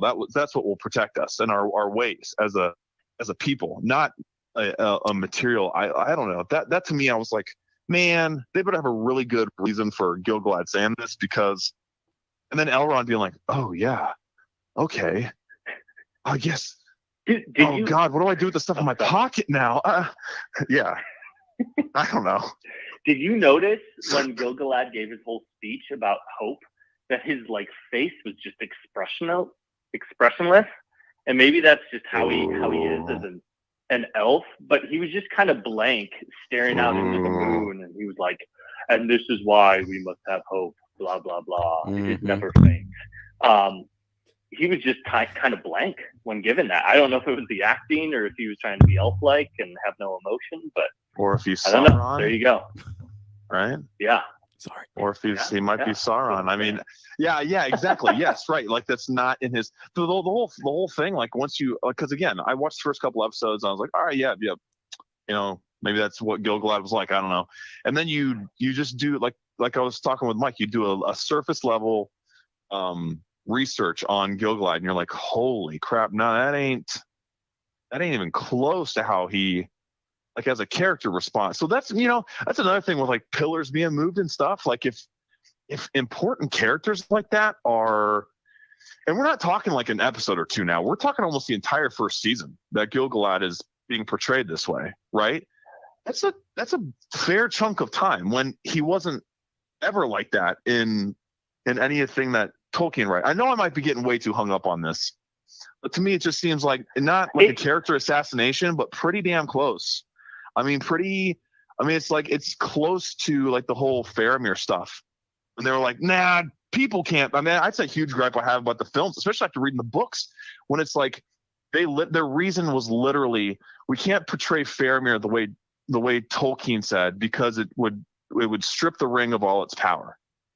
When really what Tolkien was doing was he was trying to show how powerful or how strong a good person can be, like a person who makes good, or maybe the power that guides that person who chooses to do the right thing every single or as much as possible, how powerful that can be in the face of true evil. You know what I'm saying? So it's like when characters are totally changed like that, I'm like, dang man, I don't know. That's rough. Like this isn't like a made up character where it's like Bronwyn. You can make Bronwyn whoever you want, or Arondir. You can make Arondir however you want. This is Gil-galad, right? I mean, he's like Sam chooses to sing about him. Yeah, I don't know. Amen. I think. Well, No, hopefully we're not going too long. I think it's tough because Tolkien existed in maybe a more aspirational, hopeful sense. And I think the cool thing now, especially in fantasy after Game of Thrones, is like everyone's dark, Despair. No one's good, everyone exists in the gray. And that's kind of like the cool thing in society these days, which it can be interesting, but I guess that's not what I want from Lord of the Rings, because it's more aspirational. You know, you read it, you watch the films, and you're like, man, I need to be more like Gandalf. I need to be more like Aragorn. Or what would Aragorn do? Right.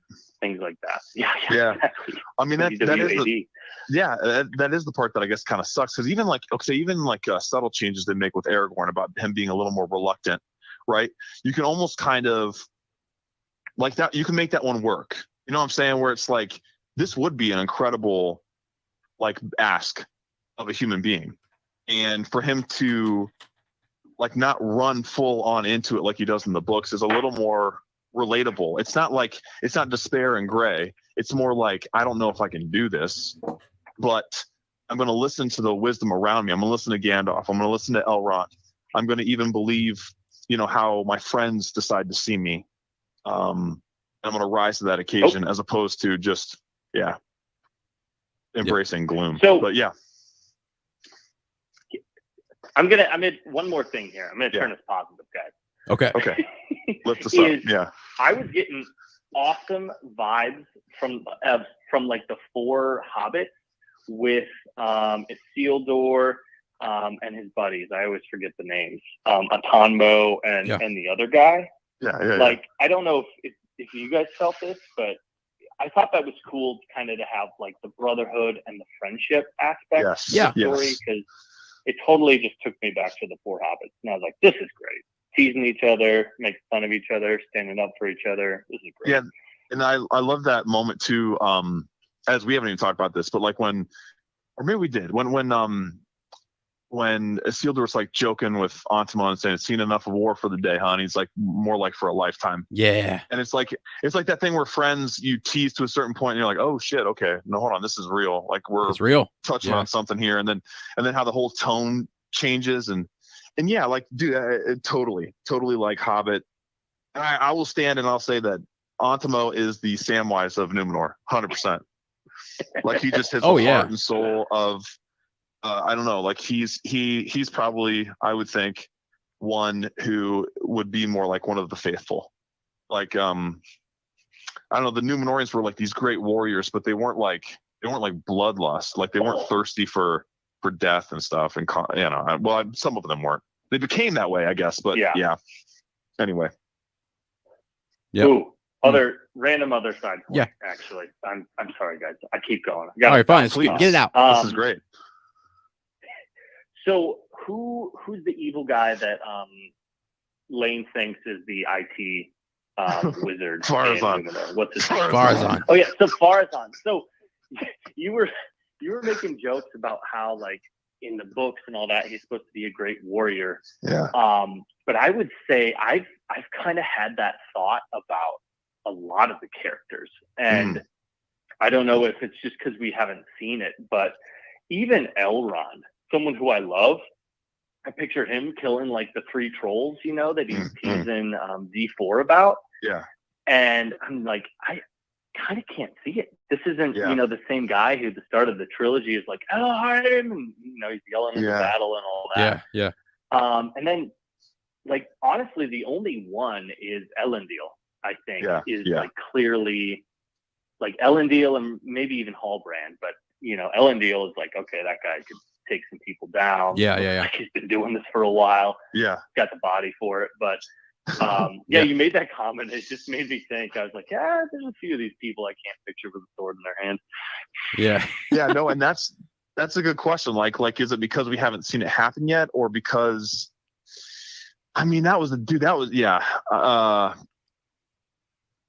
brought up Farazan too, and I'm thinking to myself, I was the guy 2 months ago who said we weren't going to compare Jeez, man. Oh, I know. I have become what I swore I wouldn't be. I was like, we're not even going to talk about the lore. We're just going to react to the show. Yeah. But no, on that point, yeah, I could. There's a few of these characters where I'm like, I don't know. I mean, I don't know. But like the ones we've seen in battle, like I thought even Isildur was great. Like the horse riding with Isildur was awesome. Yeah. Arondir's fight. Like a lot of people, I don't know. I think there were different reactions to his hand, like his hand-to-hand combat with the giant orc. But I liked it. I thought it was awesome. I thought it was a different spin on combat that we haven't really necessarily. Yeah, it kind of sort of reminded me of like Aragorn and Lurtz big time. Like they were definitely 100%. Like just how he got. Like Aragorn almost got manhandled. Like if he wouldn't have gotten that knife, his hunting knife stab in the quad, I think it would have ended differently. Yeah. Like the shield being thrown up and him being straight up ready to be guillotined, and then he slides out of it. It was very like the Arondir thing was very similar. So that was really cool. So you're right. It's either like they knock it out of the park, or it's like I don't know how this person. Like maybe I would be able to wield a sword as well as them, and that ain't a good sign me up. right Yes. Sign me up to that army. Right. That's right. I'm qualified.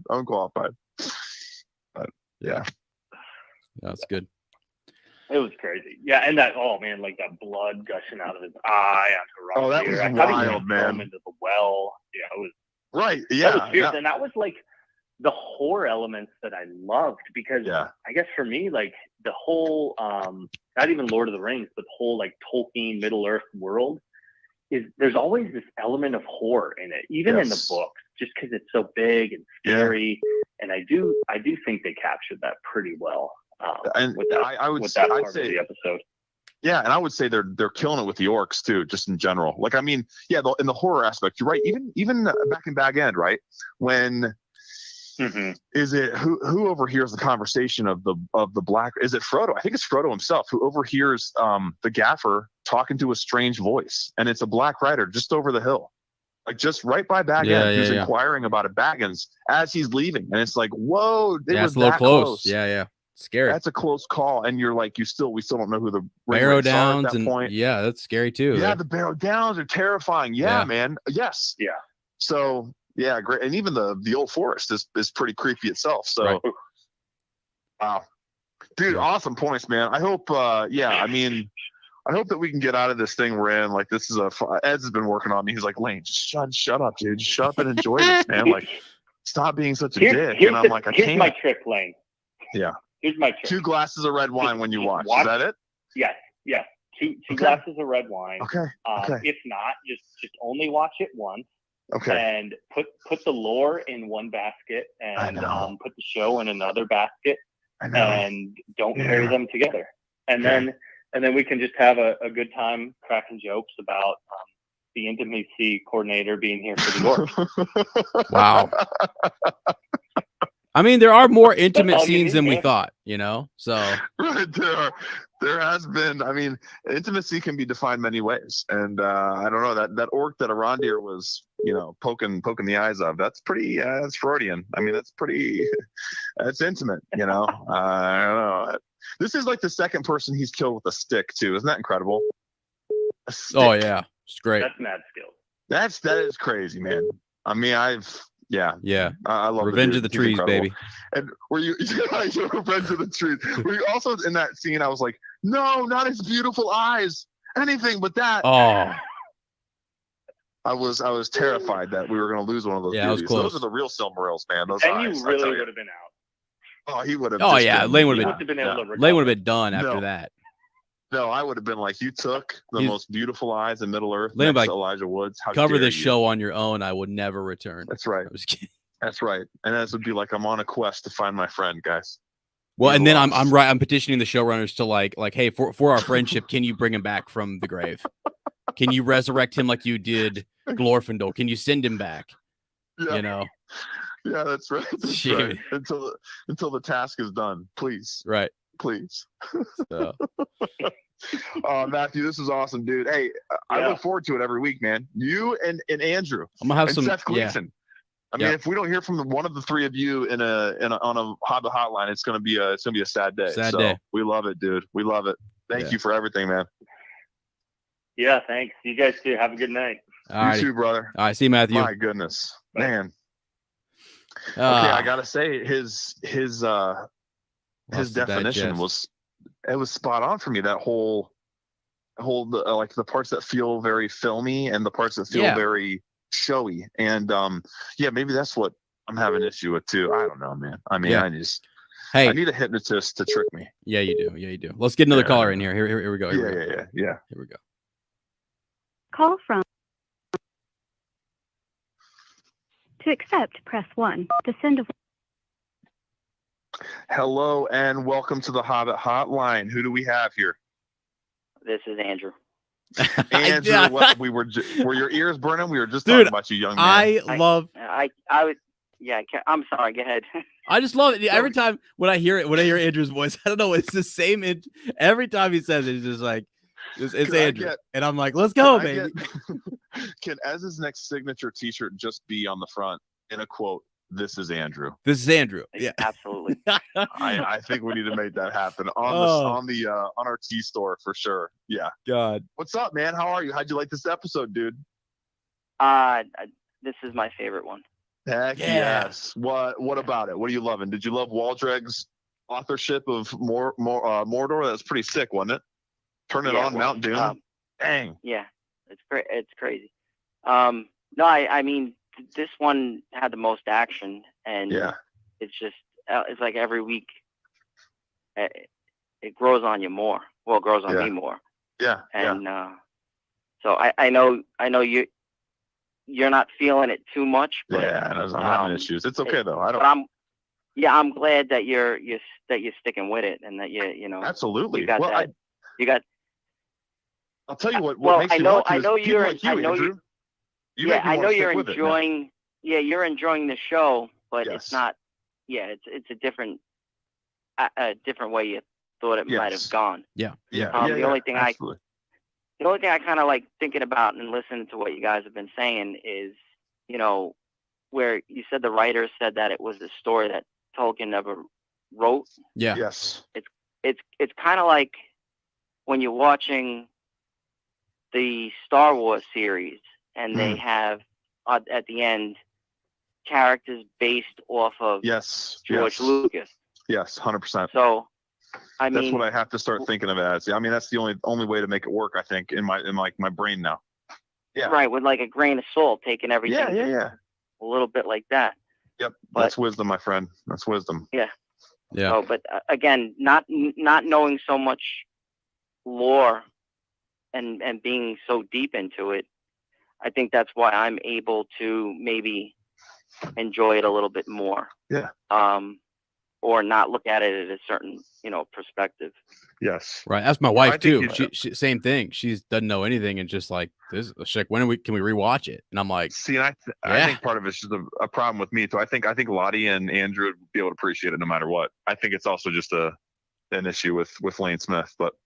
No, because you're not alone. I mean, it's a lot of people who. No. Hey, I am alone. I'm literally out here by myself right now. So how dare you imply I'm not by myself? All right. Andrew, what did you love about this episode, man? Best one so far. What made it, other than the action, or maybe it was the action? Tell us your thoughts, man. We love hearing from you every week. Well, it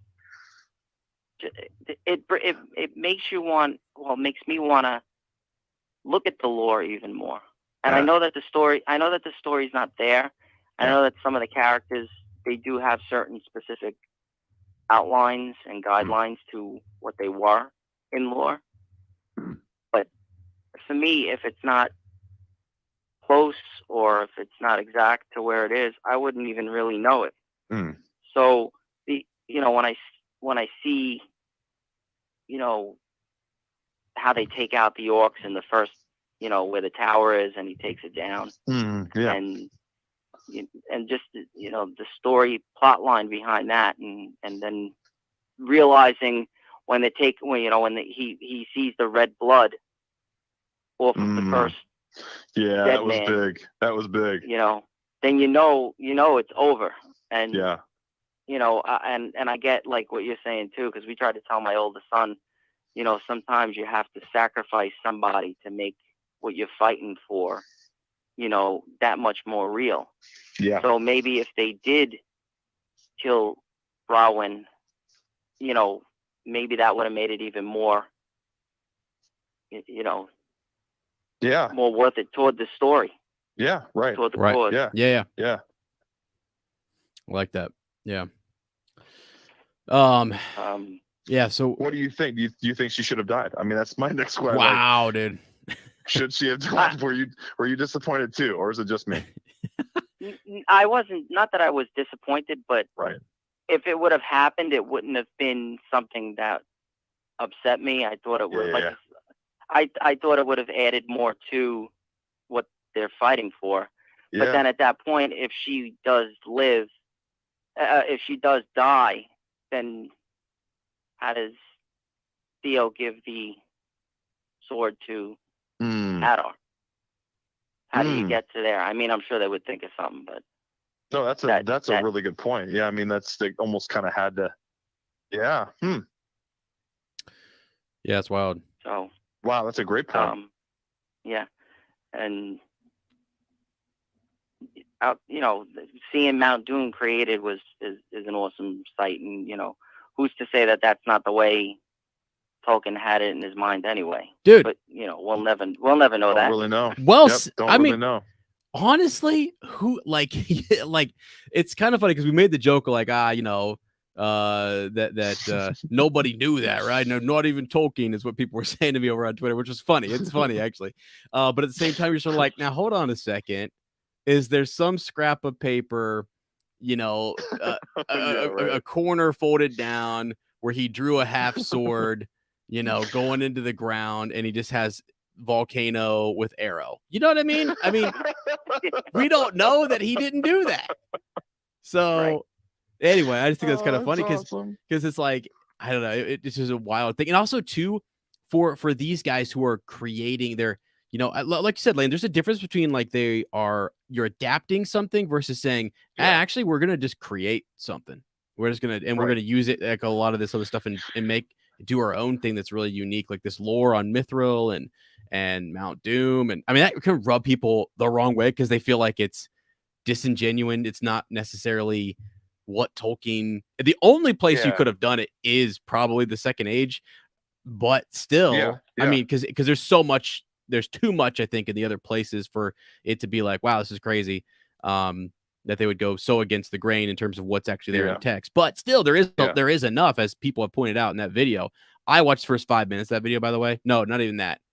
Maybe the first 30 seconds that you did. So I did, because I did. Yeah, just wanted to hear sort of whatever, and I said, shut her down. I said, shut her down. I ain't gonna watch anymore because I wanted to enjoy this, like with Andrew. At the end of the season, we will do let's just go at it, kind of have fun. Like let's break it down and do a different take on it. But it's, I don't know. I think it's cool that we get to see whether this is Payne and McKay. I keep wondering how much of this was like the writer's room. Well, that's the thing. Yeah, there's no way to tell. I mean, like too many cooks in the kitchen. Tom Shippey was. They said they pride themselves on bringing in all these different guys. And Lane's question a couple weeks ago was did some of them leave on good terms or did they leave on bad terms? What's the whole deal? Right. But anyway, I think it's cool too, Andrew, that the Mount Doom was created that way. I didn't see it going that way. I thought the Waldrick thing, I was like, okay, maybe he got that away or something. I didn't think we were going to activate the whole thing because I thought when the tower came down, that place was like, okay, you're going to have to rebuild that later. We weren't going to go back to where the there was a lot of people who were predicting that was going to be like Kirith Ungol or something. Oh, right. So right away, that whole theory was like, nope, that's not the tower we see. I thought that was kind of cool too. And also we kind of thought, like in my mind anyway, I thought we were going to have that battle in the Watchtower. Like, I did not. Yeah. And then to find out, whoa, nope, this is a trap. I was like, dang, that surprised me. And then we really got three big confrontations. There was that moment where the Watchtower comes down, then we have the whole attack at night, and then we have the Numenorians showing up and finishing the job before the eruption of Mount Doom. But Yeah, I think it's a good point. Like, who's to say? Who's to say that's not? We don't know. We don't know what Tolkien thought. I mean, about everything. People like to think they do, but we don't. True. So, yeah. Did you? I know you were asking the question before, like when did he hand him the? Yeah.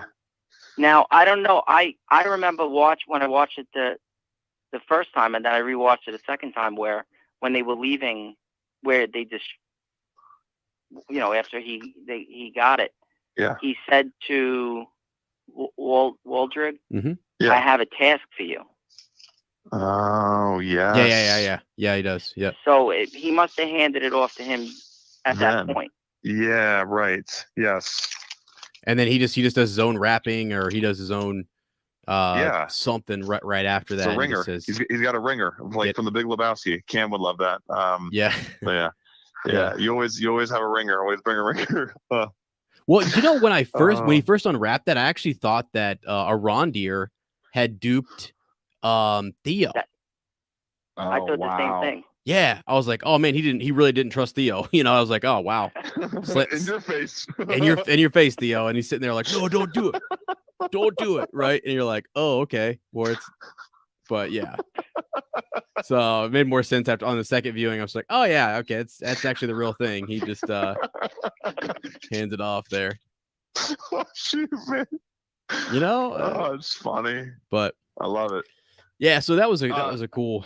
That was I think definitely a cool moment, because all the action's going on, and that's sort of like just this shuffle pass forward while everybody's it fools the defense or offense, whatever. I guess in that situation they were on the defensive. Offensively defensive. Right. Yeah, same thing. It's the same thing.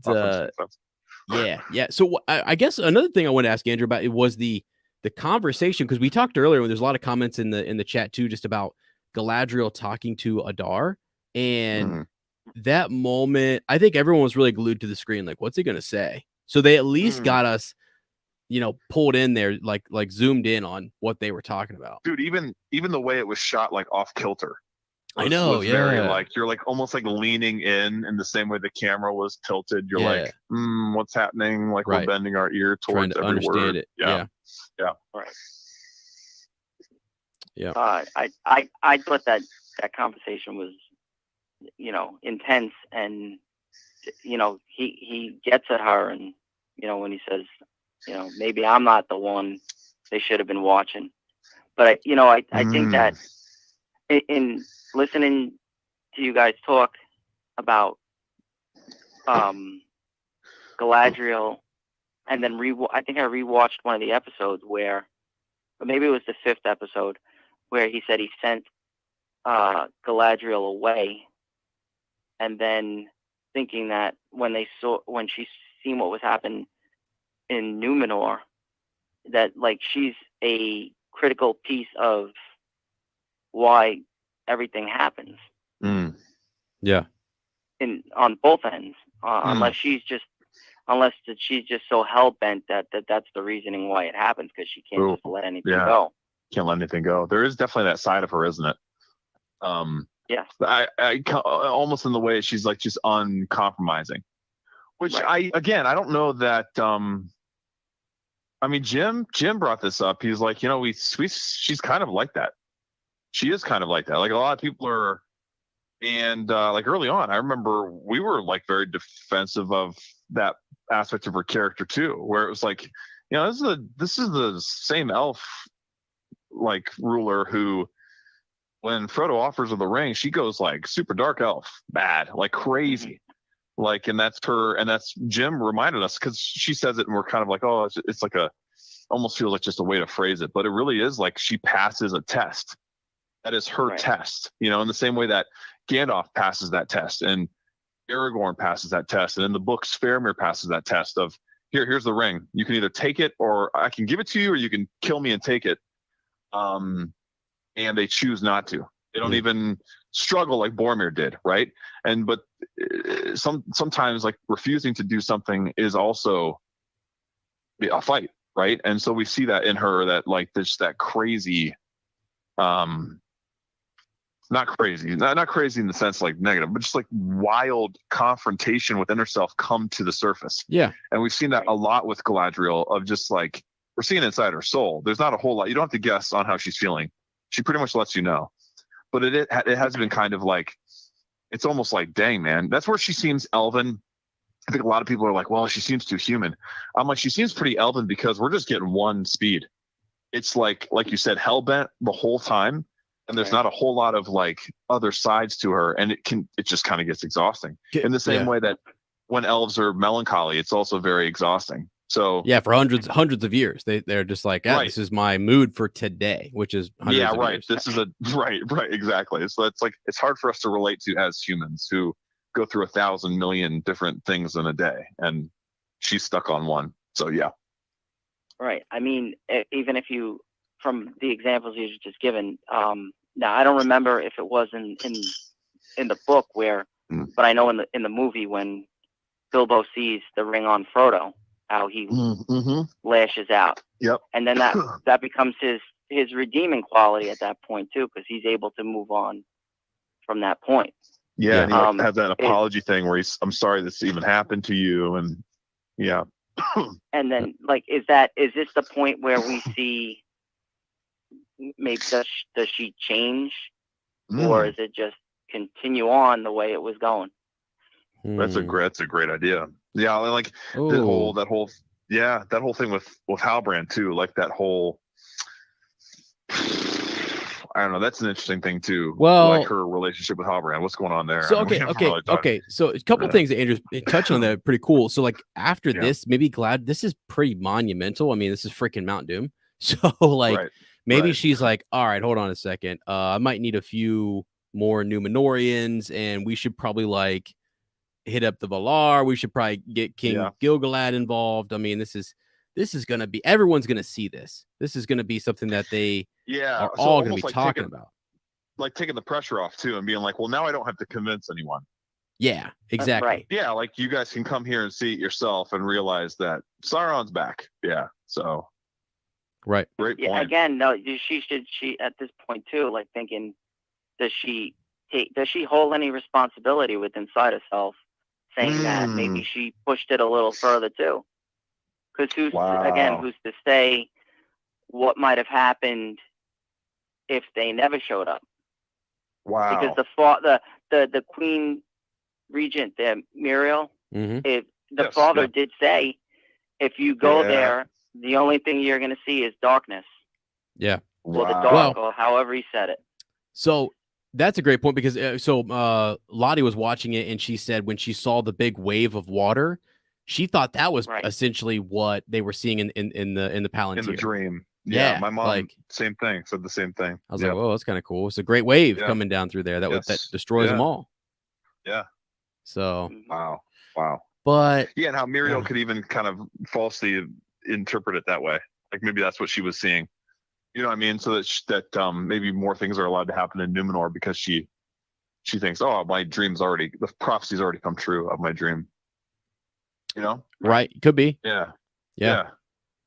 For sure. Yeah. Let me get Andrew on a couple more things here. Just so talking about I think we had Mike. I think we had Matthew on this. Just Sauron. We're talking about like Halbrand. Is he? Any thoughts on is he actually Sauron? Do you think he's somebody else? Do you think has your opinion changed, I guess, over the weeks? Well, the only thing that I would connect anything to Sauron would be, I guess I have nothing that I really. Halbrand would be in my mind, and thinking about it and just watching how the conversations went on this last episode. I would say more so maybe he is the second Sauron. Okay. Yeah. You know, I mean, just because I know it doesn't look like it from the conversation, but there's that whole, maybe he's being deceitful. Oh, for sure. And he and Adar do kind of seem like opposite sides of the same coin, don't they? Right. Yeah. Like if we go with this literally and think, okay, Sauron has been split into two people, or just like they're gonna portray deception with two. Well, what are you gonna say? Oh no, I mean I'm not going down that road, but no, I mean he could be like he could take a different form. He could totally just embody somebody else. And you brought it up, as you brought it up too. You brought it up with the whole Saruman possessing Theoden. Is this more like a spiritual possession at this point too? Like, is he jumping from person to person? I mean, is it like almost like a demonic possession thing that Sauron is pulling off? And is that how he has many names? Is that how he has many forms? Right. I don't know. I mean, they could probably pretty much at this point do whatever they wanted. I mean, it wouldn't even have to be based in reality, I just think it would be. I mean, I mean, really, it's they created Mount Doom, so right. I mean, it's wild. They can do whatever they want right now. So. Right. Thinking about it again, just the characters that I think you call them, they're the mystics, where they're looking down at where the stranger was landing. Yeah. Now I heard you guys talk with one of the names of Saruman, Anatar. Yeah. Is it possible that particular person who was actually down at the site is Anatar? I mean, could be. Yeah, we could. Yeah, there were a lot of people who, when we first saw those stills, thought that was Anatar. Absolutely, or could be Anatar. Yeah, because they thought they were in Numenor, and Yeah. We all kind of did, didn't we? Because of the cliffs and everything. Absolutely. And, like the thing about Anatar too, at least according to like the lore and everything, was that he was like so charismatic that no one could resist his charm. Like Anatar means giver of gifts too. So he gave people all these things. That's part of the whole, like the rings that were given to all these different people, right? That he used to like control. And so the only thing is, I like if they're going with that interpretation of Anatar, like I don't even know who fits that bill right now. Because even like Halbrand's not totally, like there's a lot of people who aren't taken back by him. They're not like, oh wow, this guy's just so amazing. Like I almost feel like Pharazôn fits that more than anyone else right now, because like everyone in Numenor loves him. Taken with him. You know what I mean? Yeah. And so like that's the thing with, if we're looking for who Anatar is, they have to be like the way I envisioned it too when we talked about the show was that even we would be tricked. We'd be like, oh my gosh, what a good guy. Like this. Oh, whoa, that's Anatar. Okay, that makes sense. You know what I mean? Yeah. Okay. But I don't know who that could be. Or like how literal do you go with that? Like, do you have to almost show like, hey, everyone else is fooled by this guy, but wink, wink, this is actually, this is Anatar. So, yeah. Huh. Yeah, I don't know. I'm an idiot. I don't know what I'm saying anymore. It's like, this is stupid. No, I love it, dude. We're breaking it down. We're unraveling the riddles in the dark here. Yeah. All right. Yeah. Okay. Because it's straight darkness over in Mordor. By the way, the orcs can run free. Just so you guys know, like the sun is it ain't shining. It's totally covered. No. Yeah. So I liked when Adar also was saying about his, Sauron killing his children. Yes. Yeah. He just, you never look at an orc or look at any of that type of stuff in that light. And you see now where they, again, looking at and coming into this and not really knowing where they're calling him father and putting it together. And it's kind of like he really, yes, he's using them to do what he needs to do, but he also has that connection. And he wants them to have, I think you said it, Lane, in the podcast, he wants them to have their moment and this for them to have their land and he wants to be the one to help them get there. And whether the whole thing that he is true, that he says he splits, he killed Sauron and split him in two.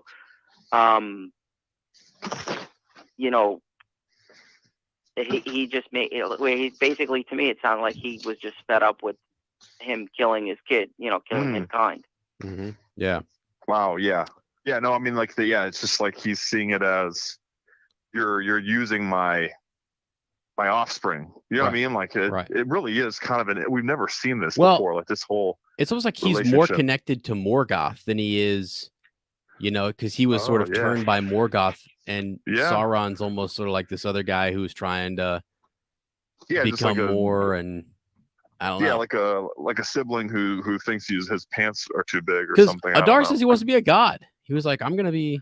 That's true. That's true. He does. Right. But wow. Yeah.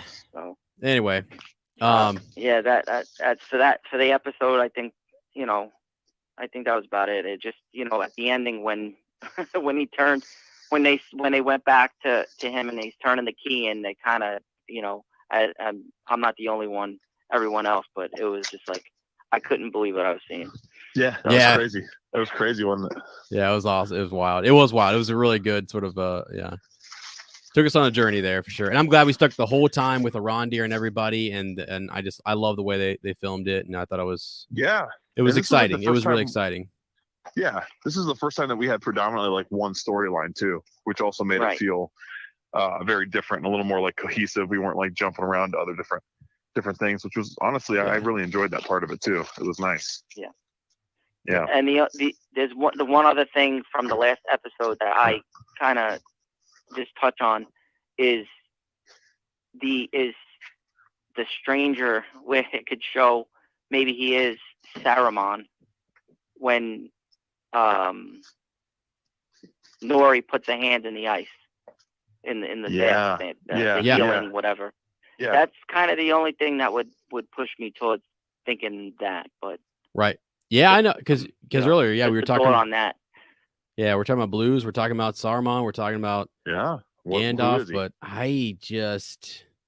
I'm gonna as long as he's a wizard, guys. I think I'm gonna be okay. But you'll be all right. I won't be surprised at all if they're like that bad boy's Gandalf. So is he easily the most maybe not even easily, but is he the most compelling character you feel, Andrew, the stranger? Like who? Like really genuinely, I think most people are like, who is he? And they're very interested in the stranger. The character that I connect with the most, that I like the Adar. I like where his story is. Yeah. And I think that's the most compelling to me. Okay. I do like the strangest, wondering who he is, but still, do we even really know who Adar really is? Mm-hmm. Yeah, I don't think so. Yeah, good point. No, yeah. No, we don't. They're almost kind of. Yeah. We don't know anything. We don't know anything yet. So. I don't know nothing. You hear me? I don't know nothing. He's Andrew. still alive. Adar is still out there running around. Son of a dude. gun is running around, eating cheese, picking holes in people's ears. He's probably piercing somebody somewhere. It's crazy. Oh, come here. Let me put an earring in your nose, son. Yeah. No, I don't want it, Daddy. Yes, you will. Bound by blood. Wow. Bound by blood. Wow. Crazy. Wow. That was awesome, Andrew. Man, I tell you, I literally said it before you got on here. If we don't hear from you or Seth or Matthew on a Monday, it ain't right, man. It ain't right. Like it's been taking last week off did us wrong. It did us bad. Yeah. I can't believe Lane called the show off last week. It was. I was recovering from this existential crisis. By the ring. Yeah. I am. A lot of people are saying I've gone evil, and I made some comments about turning Ohio into a volcano, and I got it was a come to Jesus moment. It was like, Lane, no, this is not you. Yeah. Don't mislead others. Okay. So. Oh man. I love it, brother. All right, dude. Thanks, Andrew, man. That's great. You guys. All right, take care. Look forward to hearing from you. Brother. Yep. Thanks for calling in, man. All right. Bye. That was Andrew. Andrew. When he gets off every time, we said that was Andrew. This is Andrew. Yeah. That was Andrew. I think we'll actually Freaking probably man. in the episode with yeah. like Andrew Lives. Well, we got one quick. We got Cameron Hansen. Should we let him in here for a quick? What's Oh, come on! knocking on the back? What's he doing here? What's this guy want? Here we Knocking go. on the back door? Is that what you just? Yeah, oh boy, Cameron, what in the world's going on? Cam, All you right, knocking on the listen. back door, buddy? Listen, all I'm saying is I heard Lane just say in front of all of us, it wouldn't be a Monday without Andrew and these three other dudes. And I did not even hear. You didn't make the cut. You didn't make the cut. You know why? Because I take you for granted now. I take you for granted. Dude. It's sad. But you do the same for me. You see my face on your beautiful girlfriend's chest every night. Wow. Wow. Oh, as soon as I come up, we're off the rails. We are off to a ridiculous start. Like, I think people wait for Cameron to call in because they're like, when is the like bombshell? And that's usually like that's usually when they go to the bathroom. I think they get up and they're like all this right. is the part of the podcast I just can't enjoy, and I wrote it in a review. Yeah, they're like, we and just they're gotta not taking my suggestions. Dang it! Yeah, the rest They're like they good, never but... talk about Lord of the Rings. They always talk about the Big Lebowski or some shit. Yeah, yeah. Hey, did you like the use of the ringer in this episode? Right, the ringer. The ringer, the hilt gets traded out for an axe, man. Oh, man. Yeah. And the switcheroo, right? The switcheroo. What's in the bag? Dude, I called it the laundry. entire time. I was like, why isn't she looking in the bag? I was like, it's not in there, dude. I was like, come on. Yeah. Trope. It's a trope, man, isn't it? We know. That little rascal's taking it up the hill. Yeah. They got me, though. They got me. I didn't know. I mean, I was confused. I'm like, wait, an axe? What's happening? Is he telling Theo that Bronwyn is his ex or something? Like, what's happening? I don't know. But did he kill the kid? Do you think he killed the kid? He killed that kid, right? Oh, 100%. He slit the throat and then was licking the blood. Whoa, is this what you want? This is what you want, Father. He pulled an Orca on him. Yes, he licked the blade. He said, "No, Father, that's enough." And he was like, "There's more I need you to do for me." Waltrick, like, you don't have to go that hard, but you're dismembering him. Why are you doing that? He didn't tell you to do that. People are listening to this going like, wow, I thought Lane was joking about the the dark side. Oh my gosh. Lane is actually digging tunnels underneath like different parts of Ohio right now. Pathways for the orcs, you know, it's just like he's trying to make his way up to you.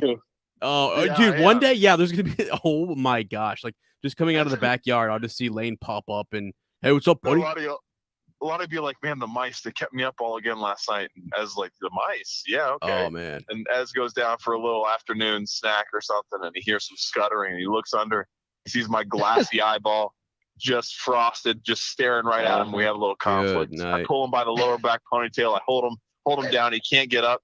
Then Lottie comes through and takes her scythe and slits me right up. Well, I thought about this for a while.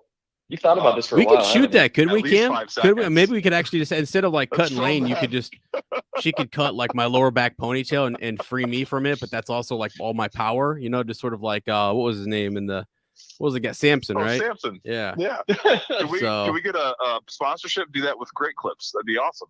Yeah. Oh, man. Yeah. Let's do it. Or fun fact, I'm currently calling you guys from Ezra's homeland of Kentucky. What? The Kentucky. What are you doing there? What are you doing, man? Filming something. I'm on a shoot for the next couple hours, I guess, until tomorrow afternoon, and then I'm headed to Arizona for the rest of the week. Yeah. For another film shoot? Well, it's a commercial thing for a local company in Columbus, but yeah. All right, that's cool. So I forget you every week. And let me ask you this: how come we're not a part of the package deal, man?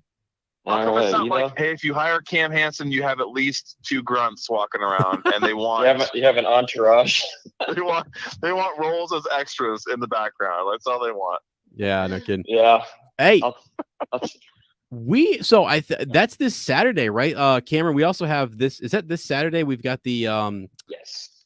Oh, just our promotional shoot for a little for the Nihilus thing? Okay, all right. Can we talk about just for a quick hot moment here?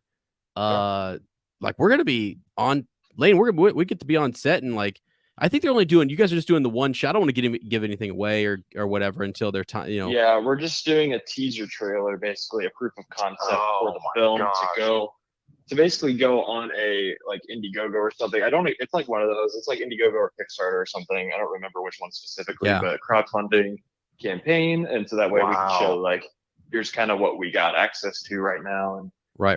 It could be better if you donate a little bit, yeah. Because then the hope is in the spring that they'd be able to kind of do some more in the future. So that's where maybe you should have said the new hope is that right. New hope my is, bad. Slam on me.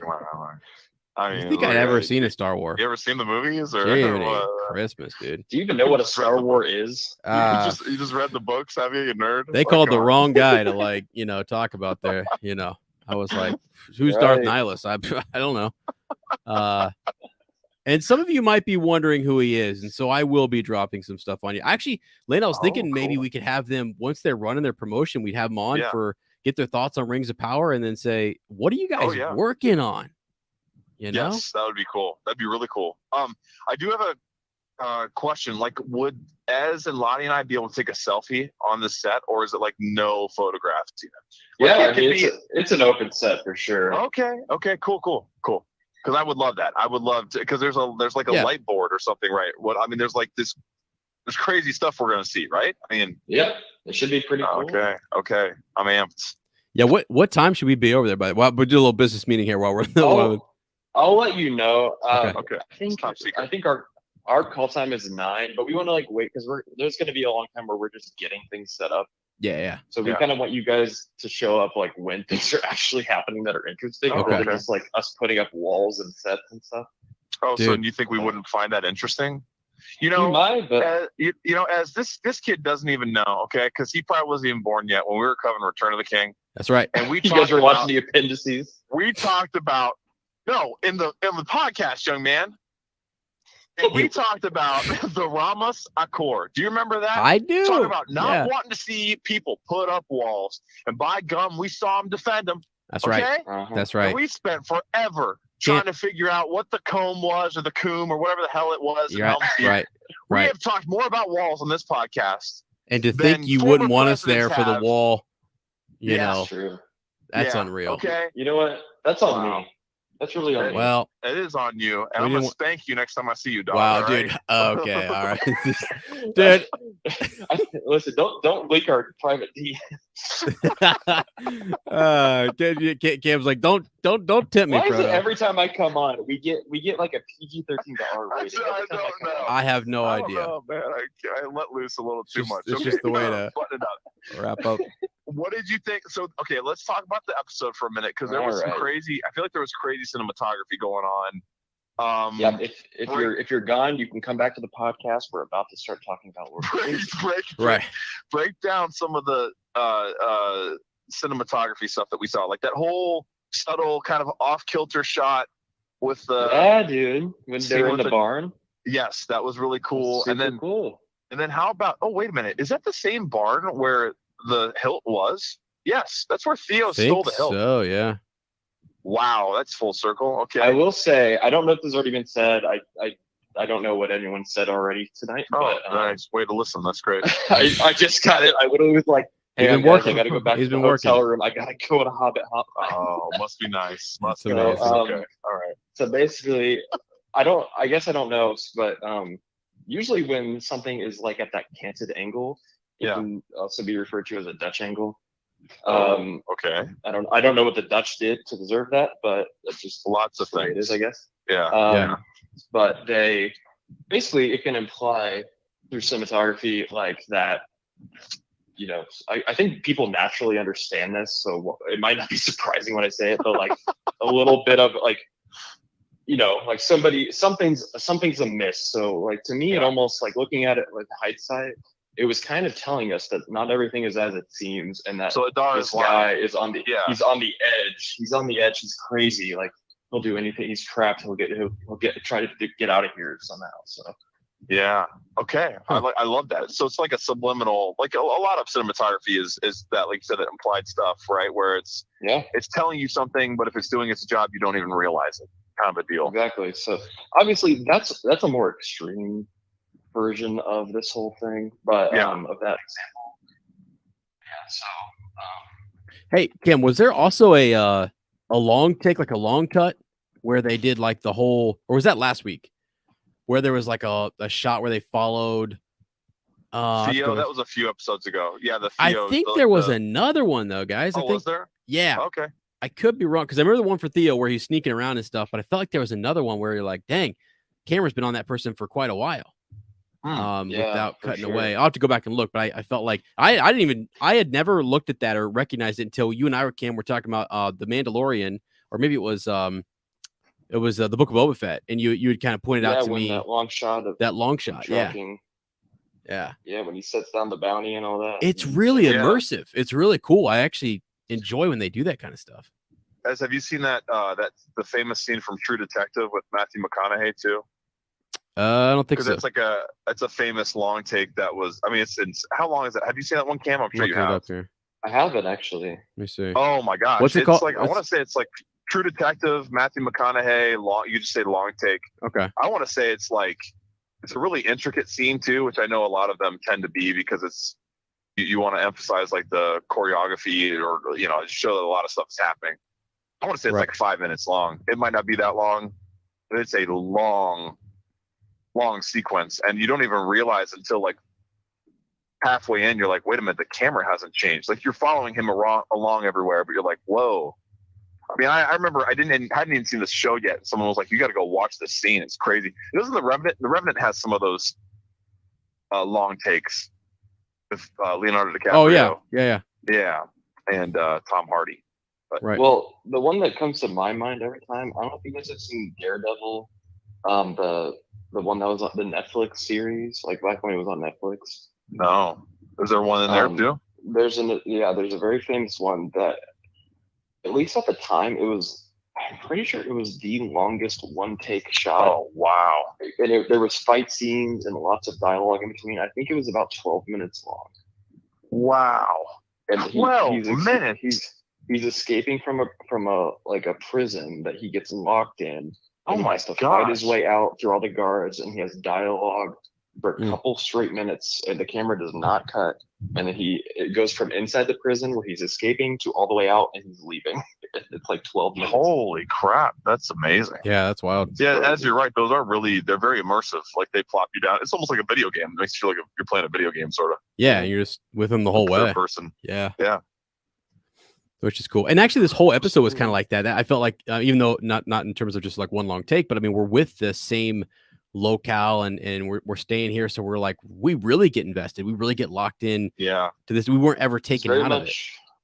It's very much Last Samurai-ish, like group of like people that shouldn't win and that are like they don't have the gear, they're not as strong, but they end up doing really good and I guess you could argue what they technically won, but by external help. But like they did a good job for the most part. Then they kind of lost when Mount Doom, Waldrick, damn it, I'll tell you one. Get the last laugh. one scene that's like kind of that, or a shot, I guess, that really stuck with me was when they realized that they were killing other Southlanders, right? That they hadn't even really killed many orcs yet, but they look.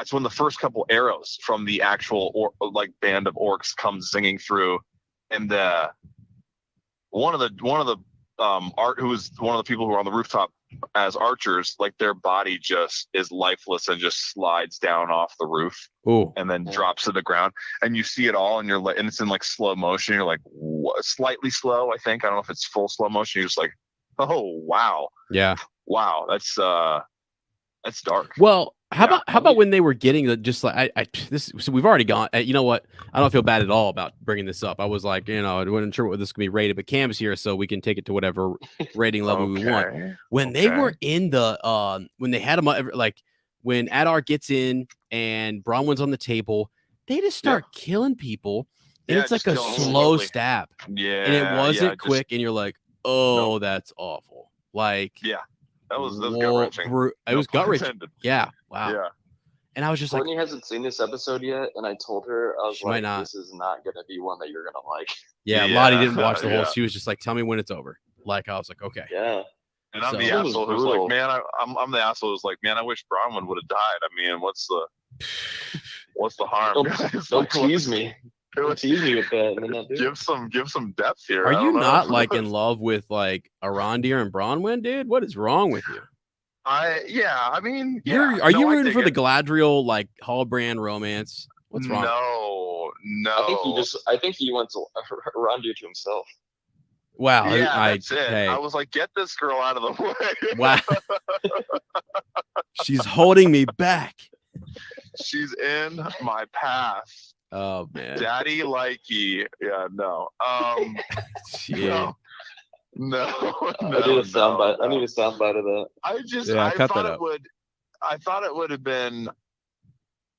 I don't know. I just saw that. I'm like, oh, she's gone. I saw her, and it was almost kind of like you did a double take because so many people are just getting slung, and it's like you're like, wait a minute. I forgot if I was watching Game of Thrones or Lord of the Rings. It was crazy. I mean, yeah, the violence was. I think they really pushed it to what you can do in Middle Earth in terms of. But then again, I mean, like. Aragorn cuts Lurtz's head right off, and you get a black stream, a jet of black blood, and there's all kinds of he beheads 2 people in Fellowship of the Ring. There's all kinds of like crazy stuff, but I think maybe like what Matthew Johnson was saying, it feels more like horror film-esque than it does like purely battle. Like you're in that tavern, and people are like. It's almost like a hostage situation where like they're getting taken out one by one, and that's a horrific thing. It's not no glory there, or like the glory of battle. So right. Honestly, kind of thank God Theo knew where that was. Thank God he was like creeping on him and figured out where he hid that sword, or else they would all be dead. Right. My other thing was like Arondir hides it under the floor of the place where they are. Like really, come on, man, come on. Is that why you got sent out here? Is because you can't figure out how to hide He's a grower. Like, hey, on, he's a grower. All right. Yeah. I mean, I would have been surprised. Me too. It's in my pants pockets. Yeah, me too. Yeah. It's in me pockets. Gosh, yeah, man. It's in my pockets. And actually, Bronwyn thought it was something else earlier.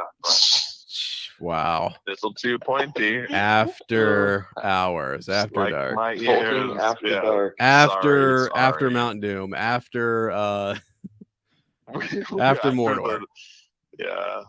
After Udun. Did we not see Harfoots in this again? Nope. We didn't remember. Nothing. We did not see Harfoots. Any episode that there's no Harfoots, it gets a lower rating from me. I like the Harfoots. I love the Harfoots too. Yeah, the Harfoots clear are awesome, and man. clear.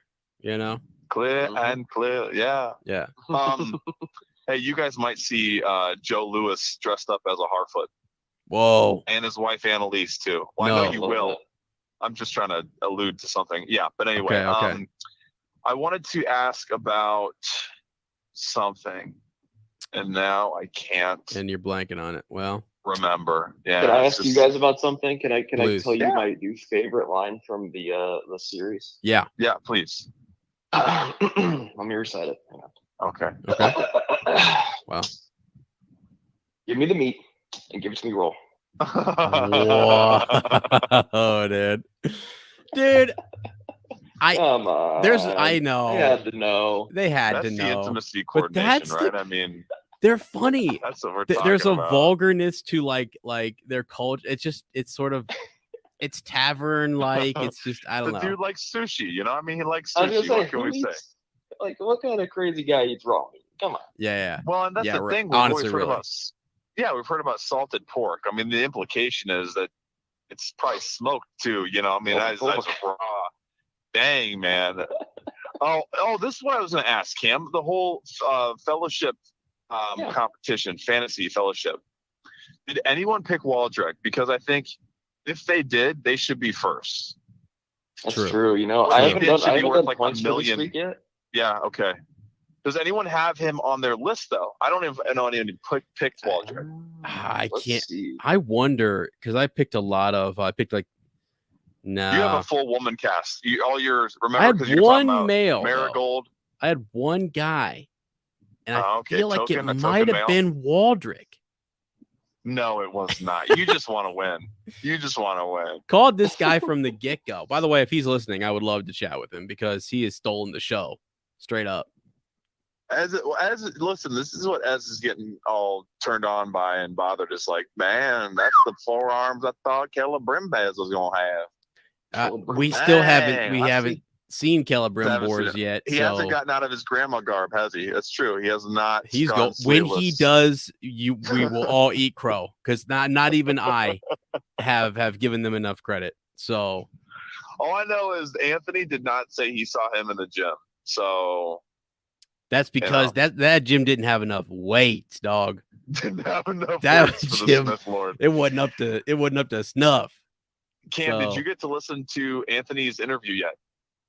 I absolutely did, and that is my new best friend Anthony. I think you meant to actually refer to him as, and my Antonimo. Yes. Yep. Yeah, Geronimo. Geronimo. Yeah. Guantanamo. Yeah, exactly. Guantanamo. So can't handle the truth. I'm gonna cast him in my first feature film. Yeah, oh, baby, dude. let's go, dude. Cameron is it going gonna be places. a comedy role? Yes, Cam's gonna do whatever he wants. It's gonna be an extreme drama. Maybe a dramedy. Cameron, we gotta hook you up with Jared Lane, who we had on. Oh my gosh! Last episode, like working on. Look up his IMDb. Like, holy. Hold on a second. Yeah. Can you imagine if we did a Cameron Hansen film? Yeah. Scored by Jared Lane, performed by Rebecca Robney. Yeah. Starring as in Lane. Now, Anthony until Crow. that last part, it sounded pretty good. Right. Maybe Tammy Lane does makeup, you know. Oh my! A lot of lanes in there. A lot of lanes. Too many lanes. I don't know which one to pick. Shane, this is a rhyme, but Shane, not Lane, can do all the stunts. He should be he would be the good lead because Shane Runge also does. Yeah. I mean, he's a full-blown actor. Absolutely. So that would be amazing. And then Ez and I can do the stunts because Shane doesn't know anything about stunt work or anything. Ez and I would be. I'm willing to break an arm. Guys to ask for a role like that. Oh yeah. Dude. I mean, I'm willing to break a lot of things, but a coccyx, my kneecap, maybe an armpit or two. Tibia? I'll break my armpit. Wow. My tibia? I don't know about that. Yeah. Okay. Yeah, I'll break my tibia. Sure. My nose, my eye. I'd break my eye. My ear lobe, ear cartilage. How many body parts does Lane know? My larynx.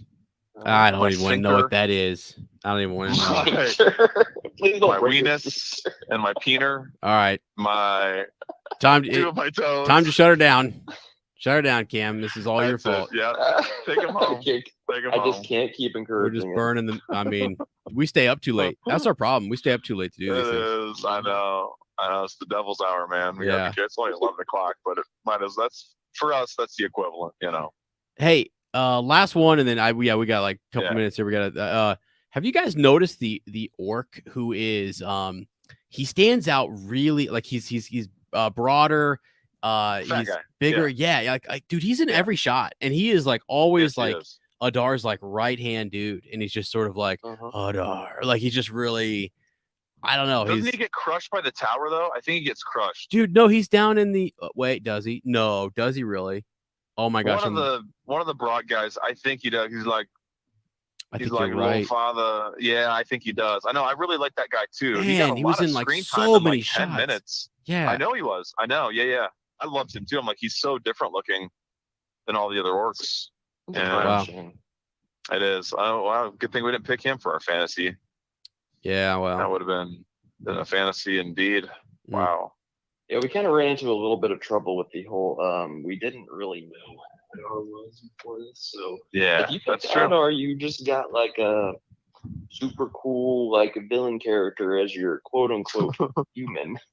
Right. So I think we thought he was a human. So hey, listen, there's some growing pains. It ain't perfect. No, it's all right. Yeah, and I mean, you win some, you lose some.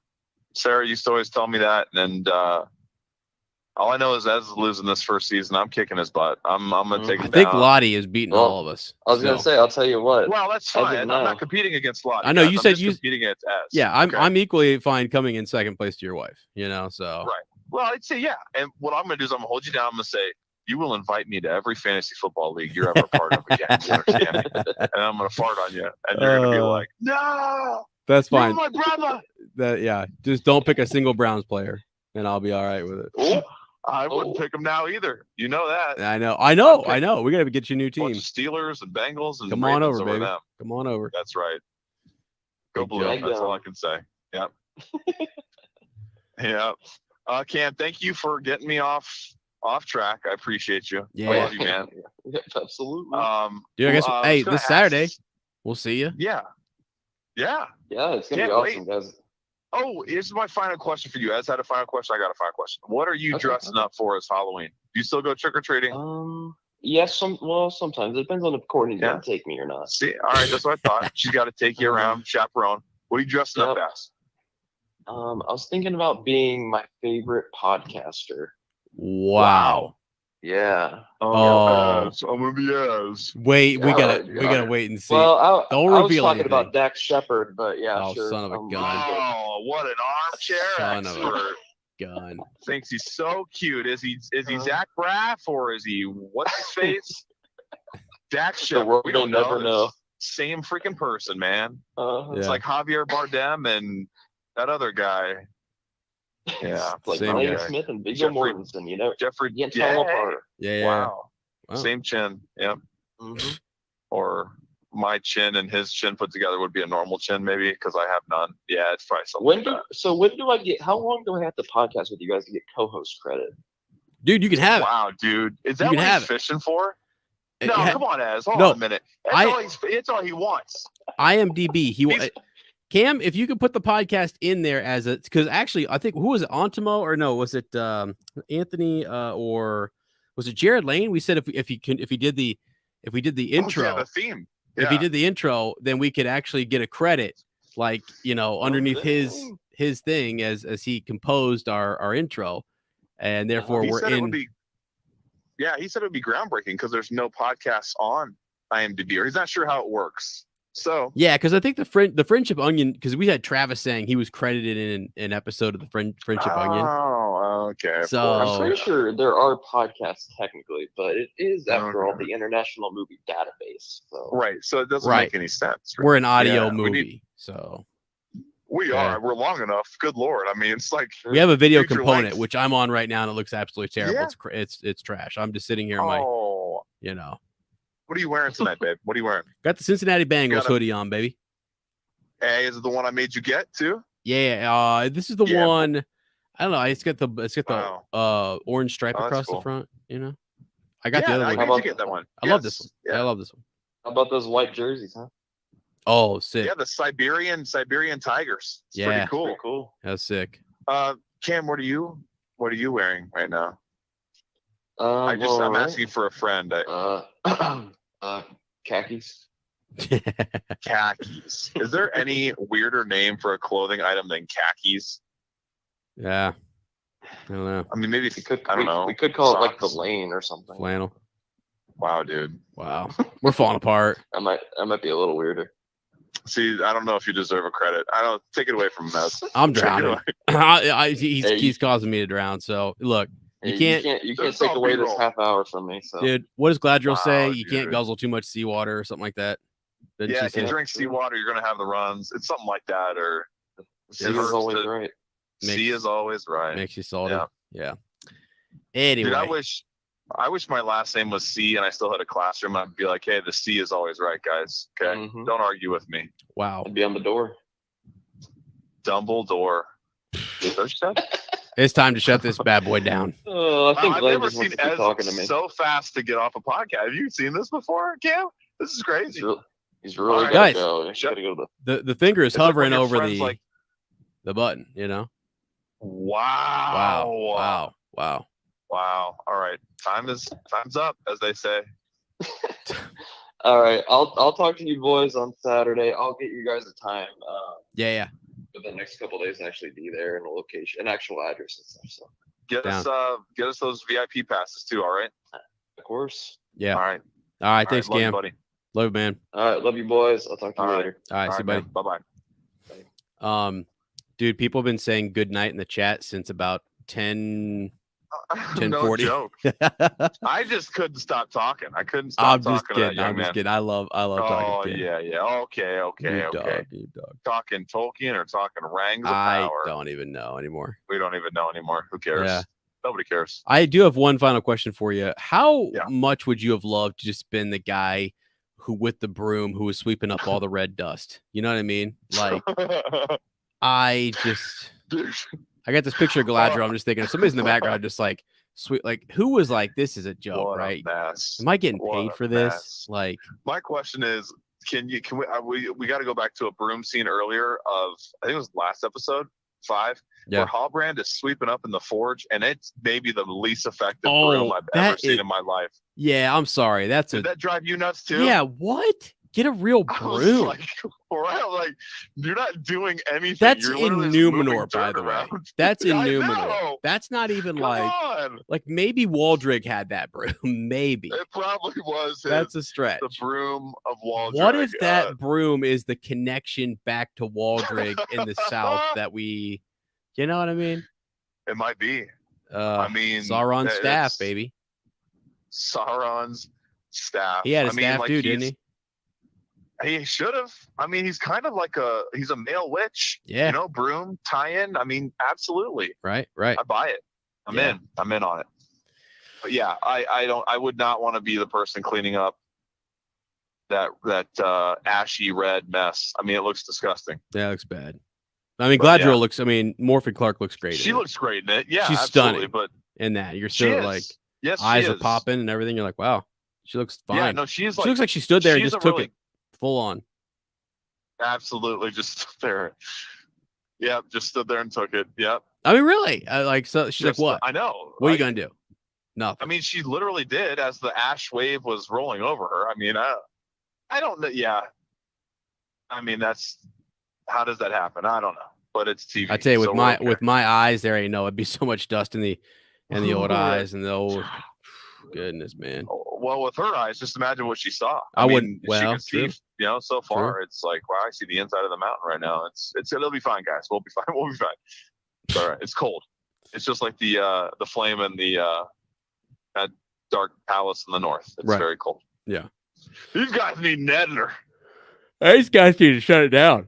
I was actually yawning on the podcast. The dub out ain't even talking. I appreciate that Matthew has called us though. Like he said, we're heroes, and I appreciate that because I freaking love it, dude. I mean, like, think about we're sacrificing our sanity and our sleep and body to be just up here doing craziness, and I love it. We'll remember it for years. I love it too. We'll never not remember it. We'll never remember it until we forget it. So. All right, dude. I always love talking to you, man. I love talking to you, bro. Let's shut her down. You guys, thanks for listening. We appreciate you. Go subscribe, go do all those good things. Send us a shadow, facts. Yeah, write us a review. Give us a couple stars. Hell, give us one. Right. Give us a single star. Whatever it takes, dude. There's only one Silmaril left. Just give us one of the stars. You know what I'm saying? Yeah, one's better than nothing.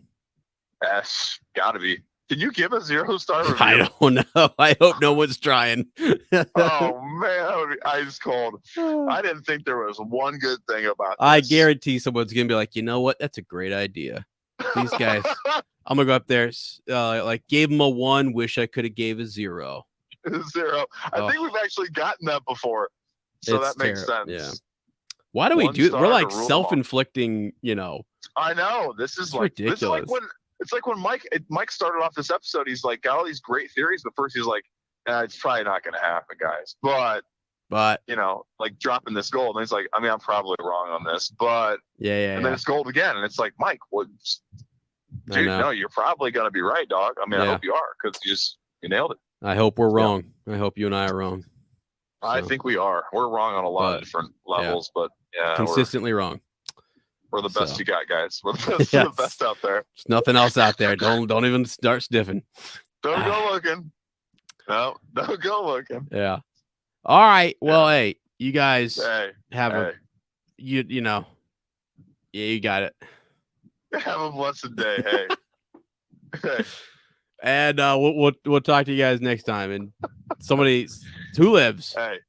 And remember, this is Andrew. Wow. There it is. You were right. I forgot we were gonna finish it that way. That's hilarious.